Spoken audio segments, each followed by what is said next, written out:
السلام عليكم ورحمة الله وبركاته. بسم الله الرحمن الرحيم. الحمد لله رب العالمين. الصلاة والسلام على رسوله الأمين وعلى آله وصحبه أجمعين أما بعد. ഏറെ ബഹുമാനരായ സഹോദരി സഹോദരന്മാരെ, എന്നെയും നിങ്ങളെ സംബന്ധിച്ചിടത്തോളം ഏറെ പ്രധാനപ്പെട്ട ഒരു വിഷയമാണ് ഇന്നിവിടെ ചർച്ചയ്ക്ക് വിധേയമാകുന്നത്.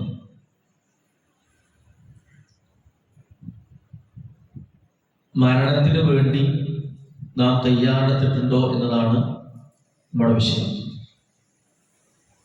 അത് യഥാർത്ഥത്തിൽ ഒരു വിഷയമായി ഞാൻ കണക്കാക്കുന്നില്ല, അതൊരു ചോദ്യമായി കണക്കാക്കുകയാണ്. സത്യത്തിൽ എന്നെ സംബന്ധിച്ചിടത്തോളം ആ ചോദ്യം നിങ്ങളോടല്ല, സംസാരിക്കുന്ന എന്നോട് തന്നെയാണ്. സൂറത്തു ഹശ്റിന്റെ മധ്യഭാഗത്ത് 18-ാമത്തെ വചനത്തിൽ അല്ലാഹു സൂചിപ്പിക്കുന്ന ഒരു ചോദ്യം ഇതേ ചോദ്യമാണ്. യാ അയ്യുഹല്ലദീന ആമനൂ, അല്ലയോ സത്യവിശ്വാസികൾ, ഇത്തഖുല്ലാഹ്, നിങ്ങൾ അല്ലാഹുവിനെ സൂക്ഷിക്കണം. അല്ലാഹുവിനെ സൂക്ഷിക്കാൻ വേണ്ടി മനുഷ്യനോട് ആവശ്യപ്പെടണം. അത് പറയാൻ നാളേക്ക് വേണ്ടി നിങ്ങൾ എന്താണ് സമ്പാദിച്ചു വെച്ചിട്ടുള്ളത് എന്ന് വെച്ചാൽ മരണത്തിന് വേണ്ടി നിങ്ങൾ തയ്യാറെടുത്തിട്ടുണ്ടോ എന്നാണ് ചോദ്യം. ഈ ചോദ്യത്തിന് ഉത്തരമാണ് എന്റെ സംസാരം കഴിയുമ്പോൾ എനിക്കും നിങ്ങൾക്കും ലഭിക്കുക. അങ്ങനെ ലഭിക്കുന്ന സമയത്ത് നമുക്ക് തോന്നുകയാണ് വേണ്ടത്ര തയ്യാറെടുപ്പുകളൊന്നും ഞാൻ നടത്തിയിട്ടില്ല എന്ന് തോന്നുമ്പോൾ അല്ലാഹു വീണ്ടും ആവർത്തിക്കുകയാണ്, എന്നാൽ നിങ്ങൾ അല്ലാഹുവിനെ സൂക്ഷിക്കണം. അല്ലാഹു ആവർത്തിച്ച് പറയുകയാണ്, അല്ലാഹുവിനെ സൂക്ഷിക്കണം. അല്ലാഹുവിനെ സൂക്ഷിച്ച് ജീവിക്കുന്ന ആളുകൾക്ക് മരണത്തിന് വേണ്ടി തയ്യാറെടുക്കാൻ കഴിയുകയുള്ളൂ എന്ന് നമ്മളെല്ലാവരും മനസ്സിലാക്കിയിട്ടുള്ള ഒരു കാര്യം. മരണാനന്തരം നമ്മളെല്ലാവരും ബർസഖിയായ ലോകത്തായിരിക്കും ആദ്യം താമസിക്കുക. ഒരു മറഞ്ഞ ലോകമാണ്. അങ്ങനെ മറഞ്ഞ ലോകത്ത് ശിക്ഷാവിധികൾ ഉണ്ടാകും, എന്നാൽ യഥാർത്ഥമായ വിചാരണ അവിടെ നടക്കുന്നില്ല. ആ വിചാരണ നടക്കുന്നത് ഖിയാമത്ത് നാളിന് ശേഷമാണ്. മഹ്ശറയിൽ വെച്ചുകൊണ്ടാണ് യഥാർത്ഥത്തിലുള്ള വിചാരണ നടക്കുന്നത്. ആ വിചാരണയ്ക്ക് ശേഷമാണ് ഒരു വ്യക്തി സ്വർഗത്തിലേക്കാണെങ്കിലും നരകത്തിലേക്കാണെങ്കിലും ഒരു വ്യക്തിയെ തീരുമാനിക്കുന്നത്. എന്നാൽ വിശുദ്ധ ഖുർആനിൽ അല്ലാഹു ഒരു സംഭാഷണം പരിചയപ്പെടുത്തുകയാണ്. ആ സംഭാഷണം നരകത്തിലേക്ക് അകപ്പെട്ടു പോയ ആളുകളും അള്ളാഹു തമ്മിലുള്ള സംഭാഷണമാണ്. നരകത്തിലേക്ക് അകപ്പെട്ടു പോയ ആളുകൾ അള്ളാഹു തമ്മിൽ, നരകത്തിൽ പെട്ടുപോയ ആളുകൾ നിലവിളിച്ചു അള്ളാഹുവിനോട് പറയുന്ന കാര്യം പറയും. നമുക്കറിയാം, ഒരിക്കലും നരകത്തിൽ ശിക്ഷ ആരംഭിച്ചിട്ടില്ല. പിന്നെ എന്തുകൊണ്ടായിരിക്കാം അള്ളാഹു അങ്ങനെ പറയുന്നു, ഖുർആനിൽ പരിചയപ്പെടുത്തുന്നു എന്ന് വെച്ചാൽ, നമ്മൾ ഒരു പക്ഷേ നരകത്തിലേക്കാണ് പോകുന്നതെങ്കിൽ നമ്മൾ ഈ രീതിയിലായിരിക്കും അള്ളാഹുവിനോട് പ്രതികരിക്കുക, അള്ളാഹുവിനോട് കേണപേക്ഷിക്കുക എന്ന് നമുക്ക് ബോധ്യപ്പെടുത്താൻ വേണ്ടിയിട്ടാണ്. ആ വചനം ഇങ്ങനെയാണ്, അവർ അള്ളാഹുവിനോട് അട്ടഹസിച്ച് നിലവിളിക്കുമെന്ന്. എനിക്ക് ഒരു മനപ്രയാസം ഉണ്ടെങ്കിൽ സാധാരണ പുരുഷന്മാരുടെ ഒരു ശൈലി അത് മനസ്സിൽ ഒതുക്കുക എന്ന്. നമ്മൾ ഒതുക്കി വെക്കും. ഇനി കുറച്ചും കൂടി സങ്കടം ഉണ്ടെങ്കിൽ നമ്മൾ എന്ത് ചെയ്യുന്നറിയോ, ഇപ്പൊ കണ്ണിന്നൊക്കെ വെള്ളം വരും. അത് കുറച്ചും കൂടി നമുക്ക് പ്രയാസം ഉണ്ടാക്കുന്ന കാര്യമാണെങ്കിൽ നമ്മൾ അറിയാതെ, ആരും അറിയാതെ കാര്യം, നമ്മളെ കൊണ്ട് സഹിക്കാൻ പറ്റുന്ന അപ്പുറത്തേക്ക് ഒരു പ്രയാസം ഉണ്ടാകുമ്പോൾ നമ്മൾ അറിയാതെ കുറച്ച് ഉറക്കെ കരഞ്ഞു പോകും. അതിലും സങ്കടം ഉണ്ടാകുമ്പോ നിലവിളിച്ച് കരഞ്ഞു പോകും. ഒരു മനുഷ്യന് സഹിക്കാവുന്നതിനേക്കാളും എത്രയോ മടങ്ങ് ആ സങ്കടം കൂടുമ്പോഴാണ് അവൻ അട്ടഹസിച്ചു പോവുക. ഖുർആൻ പ്രയോഗിക്കുന്ന പദം അതാണ്, അവർ അട്ടഹസിച്ചു പോകും അവിടെ വെച്ചുകൊണ്ട്. എന്നിട്ട് അവർ പറയാ റബ്ബന അഖ്രിജ്ന, പടച്ചവനെ ഞങ്ങളെ ഈ നരകത്തിന്റെ ശിക്ഷയിൽ നിന്ന് നീ പുറത്തേക്ക് കൊണ്ടുവരണേ എന്നാണ് അവർ ചോദിക്കുന്നത്. എന്താണ് അവർ പറയുന്നത്? പറയാൻ അമൽ സ്വാലിഹൻ, ഞങ്ങൾ ഏറ്റവും നന്നായി ഇനി പ്രവർത്തിച്ചോളാം, ഇനി ഞങ്ങൾ നല്ലപോലെ ജീവിച്ചോളാം. ഞങ്ങളെ ദുനിയാവിൽ നല്ലത് പ്രവർത്തിക്കുന്നവരല്ലായിരുന്നു, പക്ഷെ ഇപ്പൊ ഞങ്ങൾക്ക് ബോധ്യപ്പെട്ടത് കൊണ്ട് ഇനി ഞങ്ങൾ നന്നായിക്കോളാം എന്ന് നരകത്തിലുള്ള ആളുകൾ പറയും. അള്ളാഹുവിന്റെ പിന്നെ ഏറ്റവും കൂടുതൽ ഖുർആനിൽ പറയപ്പെട്ട പേരേതാണ്? നിങ്ങൾക്ക് അറിയില്ലാന്ന് നിലയ്ക്കല്ല ചോദിക്കുന്നത്, നിങ്ങൾക്ക് അറിയുന്ന നിലയ്ക്ക് ചോദിക്കും. റബ്ബ് എന്നല്ല, റഹ്മാൻ എന്നാണ് അല്ലെ? കാരുണ്യവാൻ. അള്ളാഹുവിൽ എല്ലാവരോടും കാരുണ്യമാണ്. അള്ളാഹുവിൽ ഏറ്റവും കൂടുതൽ വിശേഷിപ്പിച്ച അള്ളാഹുവിന്റെ നാമമാണ്. അള്ളാഹുവിന് കാരുണ്യമാണ്, എല്ലാവരോടും വിട്ടുവീഴ്ച ചെയ്യുന്നവരാണ്. അതേ ഖുർആൻ പറയുന്ന ഒരു പിന്നെ അള്ളാഹുവിന്റെ വിശേഷങ്ങൾ,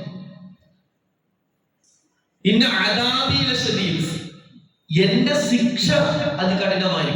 എന്ന് വെച്ചാൽ കാരുണ്യമുള്ള അള്ളാഹു ഒരുത്തനെ ശിക്ഷിക്കാൻ തീരുമാനിച്ചാൽ അള്ളാഹുവിനോട് ഒരാളോട് ക്രൂരത കാണിക്കാൻ, ശിക്ഷിപ്പിക്കാനുള്ള മനസ്സുള്ള ഒരാൾ പ്രപഞ്ചത്തിലില്ല.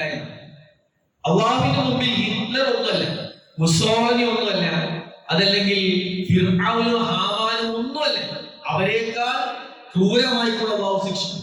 അതുകൊണ്ടല്ലേ ഒരാള് തീ കത്തി വെന്ത് പിന്നെ കണ്ണീരോടുകൂടി അട്ടഹസിച്ച് ഒന്ന് രക്ഷിക്കണേ എന്ന് പറയുമ്പോ അവരോട് യാതൊരു ദാക്ഷിണ്യവും ഇല്ലാതെ ചോദിക്കാണ്, അവലൊന്നും അമ്മിർക്കും, ഒരു ദാക്ഷിണ്യം ചോദിക്കാണ്, അവലൊന്നും അമ്മിർക്കും, നിനക്ക് ഞാൻ ആയുസ് തന്നില്ലായിരുന്നു എന്ന് ചോദിക്കും. എനിക്കും നിങ്ങൾക്കും ഇപ്പോൾ ഉള്ള കാര്യമാണ്. നമ്മളെടുത്ത് നിന്ന് മരിച്ചു പോയ ആളുകൾക്ക് നഷ്ടപ്പെട്ടു പോയ കാര്യമാണ്. മരിച്ചവർ നമ്മൾ തമ്മിൽ വ്യത്യാസം എന്താണെന്ന് വെച്ച് കഴിഞ്ഞാൽ അവരുടെ ആയുസ് അവസാനിച്ചു, നമ്മുടെ ആയുസ് അവസാനിച്ചിട്ടില്ല. അപ്പൊ നമുക്കുള്ള ഒരു ഭാഗ്യമാണ്. അള്ളാഹു നമ്മോട് ചോദിക്കും, അവലം അമ്മിർക്കും, എനിക്ക് ഞാൻ ചിന്തിച്ച് പ്രവർത്തിക്കാനുള്ള ആയുസ് ഒന്നില്ലേ? എല്ലാം ആലോചിച്ച് മനസ്സിലാക്കാനുള്ള സമയം ഞാൻ നിനക്ക് തന്നില്ലായിരുന്നു. നമുക്കിപ്പോ സമയം തന്നിട്ടുണ്ട്. ഇത് പറയാണ്, നിന്റെ അടുത്തേക്ക് ഇതൊക്കെ പറഞ്ഞു തരാൻ ഞാൻ ആളുകളെ പറഞ്ഞയച്ചില്ലേ? പ്രവാചകന്മാര് വന്നു, ഉത്ബോധകന്മാര് വന്നു, ഉസ്താദുമാര്, പണ്ഡിതന്മാര്, ഹത്തീബുമാര്, എല്ലാവരും നമുക്ക് ഉത്ബോധനം തരികയാണ്. അങ്ങനെ ഉത്ബോധനം താക്കിയ ആളുകൾ വന്നില്ലേ? ഇതൊക്കെ പറഞ്ഞു മറുപടി നിങ്ങൾ. അതുകൊണ്ട് നീ അനുഭവിക്കൂ, നീ ആസ്വദിക്കൂ. ഇവിടെ നിന്നെ സഹായിക്കാൻ ആരും വരില്ല, ഈ അനുഭവിക്കുന്നതാണ് പറയാം. ചോദ്യം എന്താണ്? ഇതിനൊക്കെ നരകത്തിന് രക്ഷപ്പെടണോ? ആ രക്ഷപ്പെടാനാണ് നിനക്ക് ആയുസ് തന്നത്, സമയം തന്നത്. ഈ സമയം അവസാനിക്കുന്നതിനെ കുറിച്ച് നമുക്ക് സംസാരിക്കാൻ പോകുന്നത്. ഈ സമയം അവസാനിക്കും. ഇപ്പോ എനിക്ക് ഇങ്ങനെ കുറെ ക്ലാസ് എടുക്കുമ്പോ, ഈ കുറെ നേരം സ്കൂളിലാണെങ്കിലും മറ്റുള്ള ക്ലാസ് എടുക്കുമ്പോൾ കുറെ നേരം നിൽക്കുമ്പോ കാലുകടച്ചിൽ ഞാൻ ഡോക്ടറെ കാണിച്ചപ്പോ എന്നോട് പറഞ്ഞു, കാലിന്റെ മസിലിന്റെ സ്ട്രെങ്ത് കുറവാണ്, കുറഞ്ഞിട്ടാണ് കുറെ നേരം നിൽക്കുമ്പോൾ. അതുകൊണ്ട് മസിലിന്റെ സ്ട്രെങ്ത് കൂട്ടുക, പവർ കൂട്ടുക എന്നുള്ളതാണെങ്കിലും പരിഹാരം. അതുകൊണ്ട് മരുന്ന് കുടിക്കുന്നതോടൊപ്പം എക്സസൈസ് ചെയ്യണം കേട്ടോ. നമുക്കൊരു പ്രയാസം, കാലുവേദന രക്ഷപ്പെടാൻ നമുക്ക് എന്ത് ചെയ്യാം? എക്സസൈസ് ചെയ്യാം, മരുന്ന് കുടിക്കാം. ഒരു തലവേദന ഉണ്ടാകുന്ന മരുന്ന് കുടിക്കാം. അതേപോലെ തന്നെ നമ്മൾ എന്ത് ചെയ്യുന്നതോ, ചില ആളുകൾ വ്യായാമം ചെയ്യുന്നതിനാണ് കൊളസ്ട്രോൾ കുറയ്ക്കാൻ. കൊളസ്ട്രോൾ കൂടിയാൽ എന്ത് ചെയ്യും? അറ്റാക്ക് പോലത്തെ അസുഖങ്ങൾ വരും. ചില ആളുകൾ ഭക്ഷണവും മധുരവും നിയന്ത്രിക്കുന്നതിനാണ്, പ്രമേഹത്തിൽ രക്ഷപ്പെടാനാണ്. മധുരവും അരിഭക്ഷണം അധികം കഴിച്ചാൽ എന്ത് ചെയ്യും? ഭാവിയിൽ പ്രമേഹം അവസാനം. സഹോദരങ്ങളെ, ഭക്ഷണം നിയന്ത്രിച്ചാലും മരുന്ന് കുടിച്ചാലും വ്യായാമം ചെയ്താലും ആരോഗ്യം പൊന്നുപോലെ. ചില ആളുകൾ എന്നോട് പറയണം, എനിക്ക് ഇത്ര പ്രായമായിട്ടോ, ഇത്രയും കാലമായിട്ട് ഞാൻ ഒരു മരുന്ന് പോലും സ്ഥിരം കഴിക്കണില്ല, നല്ല ആരോഗ്യമാണ്. അങ്ങനെ നല്ല ആരോഗ്യം വർഷങ്ങളോളം പണിയെടുത്ത് ഉണ്ടാക്കിയ ആളാണെങ്കിലും അവർക്ക് അസുഖത്തിൽ നിന്ന് രക്ഷപ്പെടാം, മരുന്നിൽ രക്ഷപ്പെടാം, വേദനയിൽ നിന്ന് രക്ഷപ്പെടാം. പക്ഷേ ഈ ആ പറയുന്ന അസുഖമുള്ളവരും ഇല്ലാത്തവരും മരണത്തിന് രക്ഷപ്പെടാൻ കഴിയില്ല. ഈ കൂട്ടത്തിൽ ഞാൻ വെറുതെ ചോദിക്കുകയാണ്, സ്ഥിരമായി എന്തെങ്കിലും അസുഖത്തിന് മരുന്ന് കുടിക്കുന്നവരുണ്ടോ? ഞാൻ കുടിക്കുന്ന ആളാട്ടോ, നമുക്കതായിട്ട് പ്രശ്നമില്ല. സ്ഥിരമായി അസുഖത്തിന് മരുന്ന് കുടിക്കുന്ന ആളുകൾ. ഞാൻ ഇന്നലെ ഒരാളെ കുടുംബത്തിൽ 24 മരുന്ന് ഗുളിക ഒരു ദിവസം കുടിക്കും. ഗുളികമ്മലാണ് ജീവിതം തന്നെയാണോ? ഞാൻ ചില ക്ലാസ് എടുക്കാൻ കുട്ടിയോട് ചോദിക്കും, മേഡം ഒരു അറ്റാക്കാർക്ക് വരാം. കുട്ടിയോട് പറയും, പിന്നെ പ്രായമായ ആൾക്കാർ. പിന്നെന്താ കാരണം? അവർക്ക് ഷുഗറോ കൊളസ്ട്രോളോ പ്രഷറൊക്കെ ഉള്ള ആളാണെങ്കിൽ വരാൻ സാധ്യതയുണ്ട്. പിന്നെ തീരെ വ്യായാമം ചെയ്യാത്ത ആൾക്കനുസരിച്ച് വരുന്നത് വ്യായാമം ചെയ്യാത്ത. അപ്പൊ ഞാൻ അവരോട് പറയും, എന്റെ നാട്ടിൽ ഒരു 3 മാസങ്ങൾക്ക് മുമ്പ് തിരുവനന്തപുരത്ത് താമാളം എന്ന് പറഞ്ഞ സ്ഥലത്ത് ഒരു ചെറുപ്പക്കാരൻ, അവന്റെ പ്രത്യേകത 30-32 വയസ്സേ ആയിട്ടുള്ളൂ, പ്രായമായിട്ടില്ല. 2 വ്യായാമത്തിന് ഒരു കുറവുള്ള ആളല്ല. കാരണം സ്ഥിരമായി കൊണ്ട് പന്ത് കളിക്കാൻ പോണ ആളാണ്, ടർഫിൽ ഫുട്ബോൾ കളിക്കാൻ പോണ ആളാണ്. നമ്മളങ്ങനെ പറയാം, കളിക്കണവരെ ബോഡി ഭയങ്കര ഫിറ്റാന്ന് നമ്മൾ വിചാരിക്കും. കളിക്കണവരും വിചാരിക്കും, കാണുന്നവരും വിചാരിക്കും. അപ്പൊ അങ്ങനെ സ്ഥിരമായി കളിക്കുന്നവരാണ്. അങ്ങനെ പിന്നെ അവരാണെങ്കിലോ ഒരു മരുന്നും ഈ ഷുഗറില്ല, കൊളസ്ട്രോളില്ല, പ്രഷറില്ല, അങ്ങനത്തെ ഒരു മരുന്ന് കുടിക്കണമെന്നില്ല, അസുഖമില്ല, എല്ലാം കൊണ്ടും ഫിറ്റാണ്. അങ്ങനെ ഈ ചെറുപ്പക്കാരനെ കളി കഴിഞ്ഞ് ഞങ്ങളുടെ നാട്ടില് ആലത്തൂരിനടുത്ത് ഒരു ബദരിയ എന്നൊരു ഹോട്ടലുണ്ട്, ഭയങ്കര ഫേമസ് ആണ്. അവിടെ നല്ല പിന്നെ കുട്ടൻ ചാപ്സും പൊറാട്ടയും കിട്ടും, ഭയങ്കര ഫേമസ് ആണ്. ഒരുപാട് വണ്ടിക്കാരും രാവിലെ കളിക്കാൻ ചെക്കന്മാർ ഭക്ഷണം കഴിക്കുന്ന ഹോട്ടലാണ്. ആ ഹോട്ടലിലേക്ക് ഭക്ഷണം കഴിക്കാൻ പോവാണ്. പോണ വഴിയിൽ തിരുവരി ബിപിയങ്ങാടി എന്ന് പറയുന്ന പുതിയങ്ങാടി എന്ന സ്ഥലത്തെത്തിയപ്പോ ഇവന് ചില അസ്വസ്ഥത അനുഭവം, തലകറക്കം പോലെയുള്ള. അങ്ങനെ സൗണ്ട് കൂടുതലുണ്ടോ? ഇതിന്റെ സൗണ്ട് വളരെ കൂടുതലാണ്, സൗണ്ട് കുറച്ചാണ്. അങ്ങനെ ഈ ചെറുപ്പക്കാരനെ കൂടുതലുള്ള കൂട്ടുകാരെ പുതിയങ്ങാടിയുള്ള ഒരു ക്ലിനിക്കിലേക്ക് കൊണ്ടുപോയി. ക്ലിനിക്കിൽ ഡോക്ടർ നോക്കിയപ്പോൾ പ്രഷർ കൂടുതലാണ്. ഡോക്ടർ പറഞ്ഞു പ്രഷർ അസാധാരണമായി കൂടുതലാണ്, അതുകൊണ്ട് ECG എടുത്ത് നോക്കാം. ECG എടുത്തപ്പോൾ ഡോക്ടർ പറഞ്ഞു ECG വേരിയേഷൻ ഉണ്ട്, അതുകൊണ്ട് ഒരു ഇഞ്ചക്ഷൻ വെക്കണം. അപ്പൊ നമ്മളൊരു പൊതുധാരണ എന്താ ധാരണ? നമ്മൾ പൊതുധാരണ എന്താണെന്ന് വെച്ച് കഴിഞ്ഞാല് ക്ലിനിക്കുകൾ നമ്മൾ ആവശ്യമില്ലാത്ത ടെസ്റ്റ് നടത്തിയിട്ട് കുറെ പൈസ നമ്മളത് പറ്റിക്കുമെന്ന് ധാരണ. അപ്പൊ ഈ ധാരണ കൊണ്ടായിരിക്കും അറിയില്ല, അവിടെ കൂടെ ഉള്ളവർ അവന് പറഞ്ഞു ഒരു ടെസ്റ്റ് നടത്തണ്ട, കളി കഴിഞ്ഞു വരികയാണ്, അതിന്റെ എന്തെങ്കിലും പ്രശ്നമാവും, അതുകൊണ്ട് എനിക്ക് വേറെ പ്രശ്നമൊന്നുമില്ല, ഞാൻ ഓക്കെയാണ്, ഞാൻ പോയിക്കോളാൻ പറഞ്ഞു. അങ്ങനെ അവരവിടെ പോയി ഒരു 500 മീറ്റർ യാത്ര ചെയ്തിട്ടില്ല, അപ്പോഴേക്കും ഇവർ കുഴഞ്ഞു പോകും. പെട്ടെന്ന് അവരെടുത്തിട്ട് തിരുവനന്തപുരത്തുള്ള പൂങ്കോട്ടുള്ള ശിയാബ് തങ്ങൾ ഹോസ്പിറ്റലിലേക്ക് എത്തിച്ചു. അവിടുന്ന് ഡോക്ടർമാര് അവിടെ എത്തി പരിശോധിച്ചിട്ട് പറയാണ്, ഇയാൾ അവിടെ എത്തുമ്പോഴേക്ക് മരിച്ചിരുന്നു. എന്ത് മനസ്സിലായി? മരണകാരണം എന്താണ്? അറ്റാക്ക്. സ്ഥിരമായി കളിക്കുന്ന ആളാണ്, ഫിറ്റ് ബോഡിയാണ്, ഷുഗർ ഇല്ല, കൊളസ്ട്രോൾ ഇല്ല, പ്രഷർ ഇല്ല, മരുന്ന് കൊടുക്കണില്ല, സ്ഥിരം കളിച്ച് വ്യായാമം ചെയ്യുന്നതാണ്. മരണത്തിന് പ്രായമില്ല, ആരോഗ്യമോ രോഗമോ ആണെന്നില്ല. എന്താണ് രോഗവും മരണവും വല്ല ബന്ധവും? ഒരു ബന്ധമില്ല. എനിക്ക് രോഗമുണ്ടെങ്കിൽ എനിക്ക് ആരോഗ്യക്കുറവുണ്ടാവും, രോഗമില്ലെങ്കിലോ എനിക്ക് ആരോഗ്യം ഉണ്ടാവും. എന്നാൽ മരണവും രോഗവും തമ്മിൽ എന്തില്ല? ഒരു ബന്ധമില്ല. കാരണം രോഗമുള്ളവരും മരിക്കും, രോഗമില്ലാത്തവരും മരിക്കും. അതേപോലെ തന്നെ എന്റെ നാട്ടിൽ നിന്ന് വേറെ ചെറുപ്പക്കാരൻ 22 വയസ്സുള്ള പയ്യനാണ്. 22 വയസ്സുള്ള പയ്യൻ. അങ്ങനെ അവൻ എന്ത് ചെയ്യുന്ന പറയും, അവന് എറണാകുളത്ത് ജോലിക്ക് പോയി. ജോലിക്ക് പോയ സ്ഥലത്ത് നിന്ന് ഉമ്മാന്റെ ഫോൺ വന്നു. ഉമ്മാക്ക് കോഴിക്കോട് മെഡിക്കൽ കോളേജിൽ ഒരു സർജറി ഓപ്പറേഷൻ ഉണ്ട്, ഒരു മേജർ ഓപ്പറേഷൻ ആയതുകൊണ്ട് ഡോക്ടർമാർ എല്ലാവരും പറഞ്ഞതുപോലെ ഉമ്മാനോട് പറഞ്ഞു, അടുത്ത ബന്ധുക്കളൊന്ന് വിളിച്ച് കണ്ടോളൂ എന്ന് പറഞ്ഞു. ഉമ്മമാർക്ക് ബേജാറാണല്ലോ, എന്തെങ്കിലും പറ്റിയെങ്കിലോ, പിന്നെ മക്കളെ കാണാൻ പറ്റില്ല. അങ്ങനെ എല്ലാ മക്കളെയും വിളിച്ച കൂട്ടത്തില് ഉമ്മ ഈ മോനെയും വിളിച്ചു, മോനെ എറണാകുളത്ത് ഒന്ന് വരണം, ഉമ്മാക്ക് നിന്നെ കാണാൻ പോയിട്ട്, ഉമ്മ ഈ ഓപ്പറേഷൻ കഴിഞ്ഞിട്ട് ജീവിച്ചിരുന്നില്ലെങ്കിലോ, പഠിച്ചോ മരണമാണ് ഒരുക്കി വെക്കണമെങ്കിലോ മോനെ കാണാൻ പറ്റൂല, അതുകൊണ്ട് മോൻ വരണം എന്ന് പറയാൻ എറണാകുളത്തുള്ള മോനെ വിളിച്ചു വരുത്തി. മകനും ഉമ്മയും കൂടി കണ്ടു. മോനെ എത്തിയ ദിവസം തന്നെ ഉമ്മാനെ കണ്ടു, ഉമ്മാനെ ഓപ്പറേഷന് കയറ്റി. അന്ന് രാത്രി എത്തിയപ്പോ ഇവര് വല്ലാത്ത പനിയും ക്ഷീണം. പിറ്റേന്ന് രാവിലെ ഇവരെന്ത് ചെയ്തു, അവിടുത്തെ ഹോസ്പിറ്റൽ മെഡിക്കൽ കോളേജിൽ തന്നെ കാണിച്ചപ്പോൾ ഡോക്ടർ പറഞ്ഞു നല്ല ക്ഷീണം ഉണ്ട്, അതുകൊണ്ട് ബ്ലഡ് ടെസ്റ്റ് ചെയ്ത് ഒന്നുകൂടി കാണിക്കണം. ബ്ലഡ് ടെസ്റ്റ് ചെയ്ത് കാണിച്ചപ്പോൾ പറഞ്ഞു ന്യൂമോണിയ ഉണ്ടോ, ഇൻഫെക്ഷൻ കൂടുതലാണ്, ആന്റിബയോട്ടിക് ഉടൻ കഴിക്കണം, കുറവില്ല 2 ദിവസം കഴിഞ്ഞ് കാണിക്കണം. അന്ന് രാത്രി നമുക്ക് കുറവില്ല, സീരിയസ് ആയി കാഷ്വാലിറ്റിയിൽ കാണിച്ചു, കൗണ്ട് കൂടുതലാണ്, ഐസിയുലേക്ക് മാറ്റണം പറഞ്ഞു. ഐസിയുലേക്ക് മാറ്റി 3-ാം ദിവസം രാവിലെ കോഴിക്കോട് മെഡിക്കൽ കോളേജ് ഐസിയുയിൽ നിന്ന് 22 വയസ്സുള്ള ചെറുപ്പക്കാരൻ ന്യൂമോണിയ ബാധിച്ചു മരിച്ചു. തൊട്ടപ്പുറത്തെ സ്ത്രീകളെ വാർഡിൽ ഓപ്പറേഷൻ കഴിഞ്ഞ് കിടക്കുന്ന ഉമ്മ ഇവർ അറിഞ്ഞിട്ടില്ല. അങ്ങനെ മോനെ വീട്ടിലേക്ക് കൊണ്ടുവന്ന് വൈകുന്നേരം മഗ്‌രിബോട് അടുത്ത സമയം ഉമ്മാനെ കൊണ്ടുകയാണ്. എന്തിനാണ്? മോനെ മയ്യത്ത് കാണാൻ വേണ്ടി.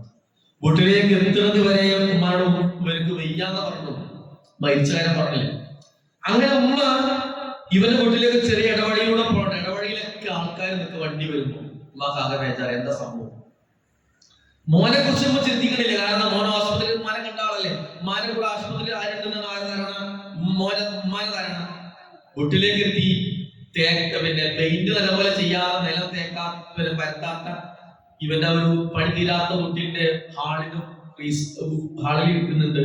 ഫ്രീസറില് ഉമ്മ വന്ന് നോക്കുമ്പോ മോനെ കാണണം. ഉമ്മ അങ്ങോട്ട് ഷോക്കാവുകയാണ്. ആ ഷോക്കാവുമ്പോ ഉമ്മ അറിയാതെ പറഞ്ഞു പോയി, മോനെ എറണാകുളത്ത് നിന്നെ ഞാൻ വിളിച്ചു വരുത്തിയിട്ട് ഞാൻ കണ്ടതേ, എടാ നിന്നേക്കാളും പ്രായം കൂടുതൽ എനിക്കല്ലേ, നിന്നേക്കാൾ അസുഖമുള്ള ആൾ ഞാനല്ലേ, എന്നെ അല്ലടാ ഓപ്പറേഷന് കൊണ്ടുപോണത്. എടാ ഞാൻ വിചാരിച്ചത് ഞാൻ മരിക്കുന്നതാണ്, ഇതിപ്പോ നീ മരിക്കണതിന് മുമ്പ് വിളിച്ച് കണ്ടതുപോലെ ആയല്ലോ. നമുക്കൊരു ധാരണ ഉണ്ട്, ആദ്യം വല്യപ്പ മരിക്കും, പിന്നെ വല്യമ്മ മരിക്കും, പിന്നെ ഉപ്പ മരിക്കും, പിന്നെ ഉമ്മ മരിക്കും, പിന്നെയാണ് ഞാൻ. നമ്മളൊരു ഓർഡറൊക്കെ വെച്ചിരിക്കണത്. പക്ഷെ പടച്ചോടെടുത്തില്ലെന്നല്ലോ, മരണത്തിന് ഓർഡർ ഇല്ല, ക്രമമില്ല. എന്താണ് പടച്ചോടെടുത്തുള്ളതെന്നല്ലോ, നമുക്ക് അനുവദിച്ച സമയമാണ്, അതിന് ആയുസ് എന്ന് പറയും. ആ സമയമായാൽ നമ്മൾ മരണത്തിന് മുമ്പിൽ കീഴടങ്ങേണ്ടി വരും. ചെയ്യാൻ കഴിയില്ല, നമുക്ക് ഓടി രക്ഷപ്പെടാൻ കഴിയില്ല. നിങ്ങൾ ആ മരണത്തെ നേർക്കുനേർ കൺമുന്നിൽ കാണും. ഇങ്ങോട്ട് എങ്ങോട്ട് ഓടാൻ കഴിയില്ല. ഞാൻ എന്നോട് ചോദ്യങ്ങൾ വെറുതെ ചോദിക്കട്ടോ, ഉത്തരം നിങ്ങൾ പറയണ്ട, നിങ്ങൾ മനസ്സിൽ ചിന്തിച്ചാൽ. ഒന്നാമത്തെ ചോദ്യം ഇതാണ് കേട്ടോ, നിങ്ങൾ എത്രാമത്തെ വയസ്സിൽ മരിക്കുമെന്നാണ് നിങ്ങൾ കരുതുന്നത്? വെറുതെ ഒരു വയസ്സ് വിചാരിക്കാം, എല്ലാവർക്കും വിചാരിക്കാം, കുട്ടികൾക്കും വിചാരിക്കാം, വലിയവർക്കും വിചാരിക്കാം. ഒരു വയസ്സ് വെറുതെ മരിക്കണ വയസ്സ് വിചാരിച്ചിട്ടുണ്ടാവും വിചാരിക്കണം. 2, നിങ്ങളുടെ മരണം എവിടെ വെച്ചായിരിക്കും? വീട്ടിലാണോ, ആശുപത്രിയിലാണോ, എവിടെയും വിചാരിക്കും. നിങ്ങൾക്ക് കിട്ടുമെന്ന് ഞാൻ, നിങ്ങൾ മനസ്സിന് വെറുതെ മരണത്തിന് വേണ്ടി ഒരുങ്ങുമ്പോ ഒരു പ്ലാൻ ചെയ്യുമ്പോ നമുക്കൊരു പ്ലാനിങ് വേണമല്ലോ. 3ാമത്തത്, നിങ്ങളുടെ മരണത്തിന്റെ കാരണം എന്താവും? എന്റെ മരണത്തിന്റെ കാരണം, മരണം എവിടെ വെച്ച്, എങ്ങനെ മരണത്തിന്റെ കാരണം എന്താവും? നിങ്ങളൊന്ന് ആലോചിക്കണം. 4ാമത്തെ ചോദ്യം, നിങ്ങൾ മരിക്കുമ്പോൾ നിങ്ങളുടെ കൂടെ ആരൊക്കെ ഉണ്ടാവും? ചുറ്റും മരണം സംഭവിക്കുന്ന സമയത്ത് നിങ്ങളെ ചുറ്റും ആരൊക്കെ ഉണ്ടാവും നിങ്ങൾ പ്രതീക്ഷിക്കുന്നത്? അടുത്ത ചോദ്യം, നിങ്ങളെ മയ്യത്ത് കുളിപ്പിക്കണമെന്ന് കഫൻ ചെയ്യുന്നതൊക്കെ ആരൊക്കെ? നിങ്ങളെ മയ്യത്ത് കുളിപ്പിക്കൽ കഫൻ ചെയ്യാൻ ആരായി? അടുത്ത ചോദ്യം, നിങ്ങളെ ഖബറടക്കൽ എവിടെയായി?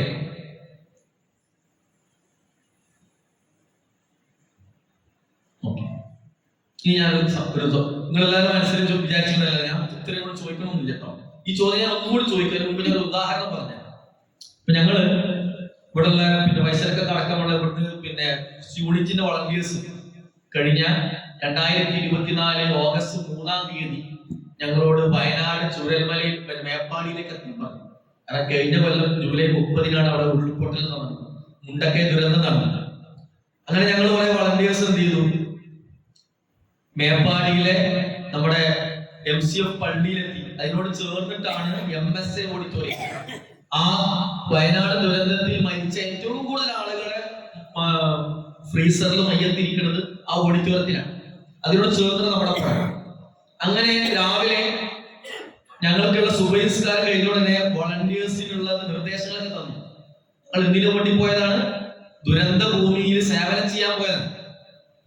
അങ്ങനെ ഞങ്ങൾക്കുള്ള ഡ്യൂട്ടികളൊക്കെ തന്നിട്ടേ എല്ലാ ഡ്യൂട്ടി തന്നിട്ട് ഞങ്ങൾ പോവാൻ നിൽക്കുമ്പോൾ ഹുസൈൻ മഞ്ചേരി എന്ന് പറയുന്ന നമ്മുടെ ഒരു സീനിയർ പ്രവർത്തകൻ അവിടെ എണിച്ചത് പറഞ്ഞു, ഡ്യൂട്ടിക്ക് പോണ എല്ലാ വളണ്ടിയർമാരും ആദ്യം ഈ ഓഡിറ്റോറിയത്തിലേക്ക് കയറിയിട്ട് അവിടെയുള്ള മയ്യത്തുകൾ നിങ്ങളൊന്ന് കാണണം. നിങ്ങളുടെ ജീവിതത്തിൽ നിങ്ങൾക്ക് മറക്കാനാവാത്ത അനുഭവം ഉണ്ടാവുന്നു. അങ്ങനെ എന്റെ ടീമിൽ 8 ആൾക്കാരുണ്ടായിരുന്നു. ഞങ്ങൾ 8 ആളും എല്ലാവരും പോയിട്ടില്ല. ഞങ്ങളുടെ ടീമും പോയി. അങ്ങോട്ടേക്ക് പോകുമ്പോൾ ഞങ്ങളോട് പറഞ്ഞു, നിങ്ങൾ 2 കൈയിലും 2 വീത ഗ്ലൗസ് ധരിക്കണം, 2 വീത മാസ്ക് ധരിക്കണം. ആ ഓഡിറ്റോറിയത്തിൽ മയ്യത്ത് കാണാൻ കയറുമ്പോൾ നിങ്ങൾ കൈ മുഴുവനും സാനിറ്റൈസ് ചെയ്യണം. എന്തിനാ സാനിറ്റൈസ് ചെയ്യുന്നത്? മയ്യത്ത് കാണാൻ പോയല്ലോ, ചെയ്യണം. കാരണം അവിടെയുള്ള മയ്യത്തുകള് ഇന്ന് മരിച്ച മയ്യത്തല്ല, 6 ദിവസം മുമ്പ് മരിച്ച മയ്യത്താണ്. അത് മനസ്സിലാവണമെങ്കിൽ നിങ്ങൾ ഇന്ന് വീട്ടിലേക്ക് പോയപ്പോൾ വീടിന്റെ അടുക്കളന്റെ അവിടെ വല്ലാത്തൊരു മണം. അപ്പൊ നിങ്ങൾ എന്ത് ചെയ്തു? ഇങ്ങനെ ടോർച്ചടിച്ച് പോയി നോക്കിയപ്പോൾ വെറുകേരന്റെ പിന്നില് ഒരു പൂച്ചാനെ നായ കടിച്ചിട്ട് ചത്ത് കിടക്കുന്നു. രാവിലെ ചത്തതാണ്. വൈകുന്നേരം ആയപ്പോഴത്തേനും മണം വരാൻ തുടങ്ങി. ഒരു കൈക്കോട് എടുത്തിട്ട് അതിനോട് കോരിയിട്ട് ഒരു കുഴി കുടിച്ചിട്ട് കുടിച്ചോളൂ.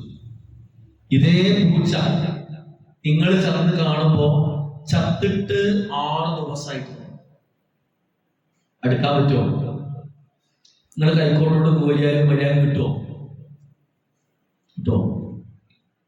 എന്നാൽ പൂച്ചയേക്കാൾ എത്രയോ വലുപ്പമുള്ള മനുഷ്യന്റെ ശരീരം 6 ദിവസം മണ്ണിലും ചളിയിലും വെള്ളത്തിലും പുഴുന്ന് കിടന്ന് പുഴുവരിച്ച് കാല് പിടിക്കുമ്പോൾ ഊരിപ്പോരുന്ന, കൈ പിടിക്കുമ്പോൾ ഊരിപ്പോരുന്ന, കണ്ണും ഒന്നുമില്ലാത്ത അവസ്ഥയിലുള്ള മയ്യത്തുകളെ ഉള്ളിലുള്ളത്. അത് കാണാൻ കയറി ചെല്ലണത്.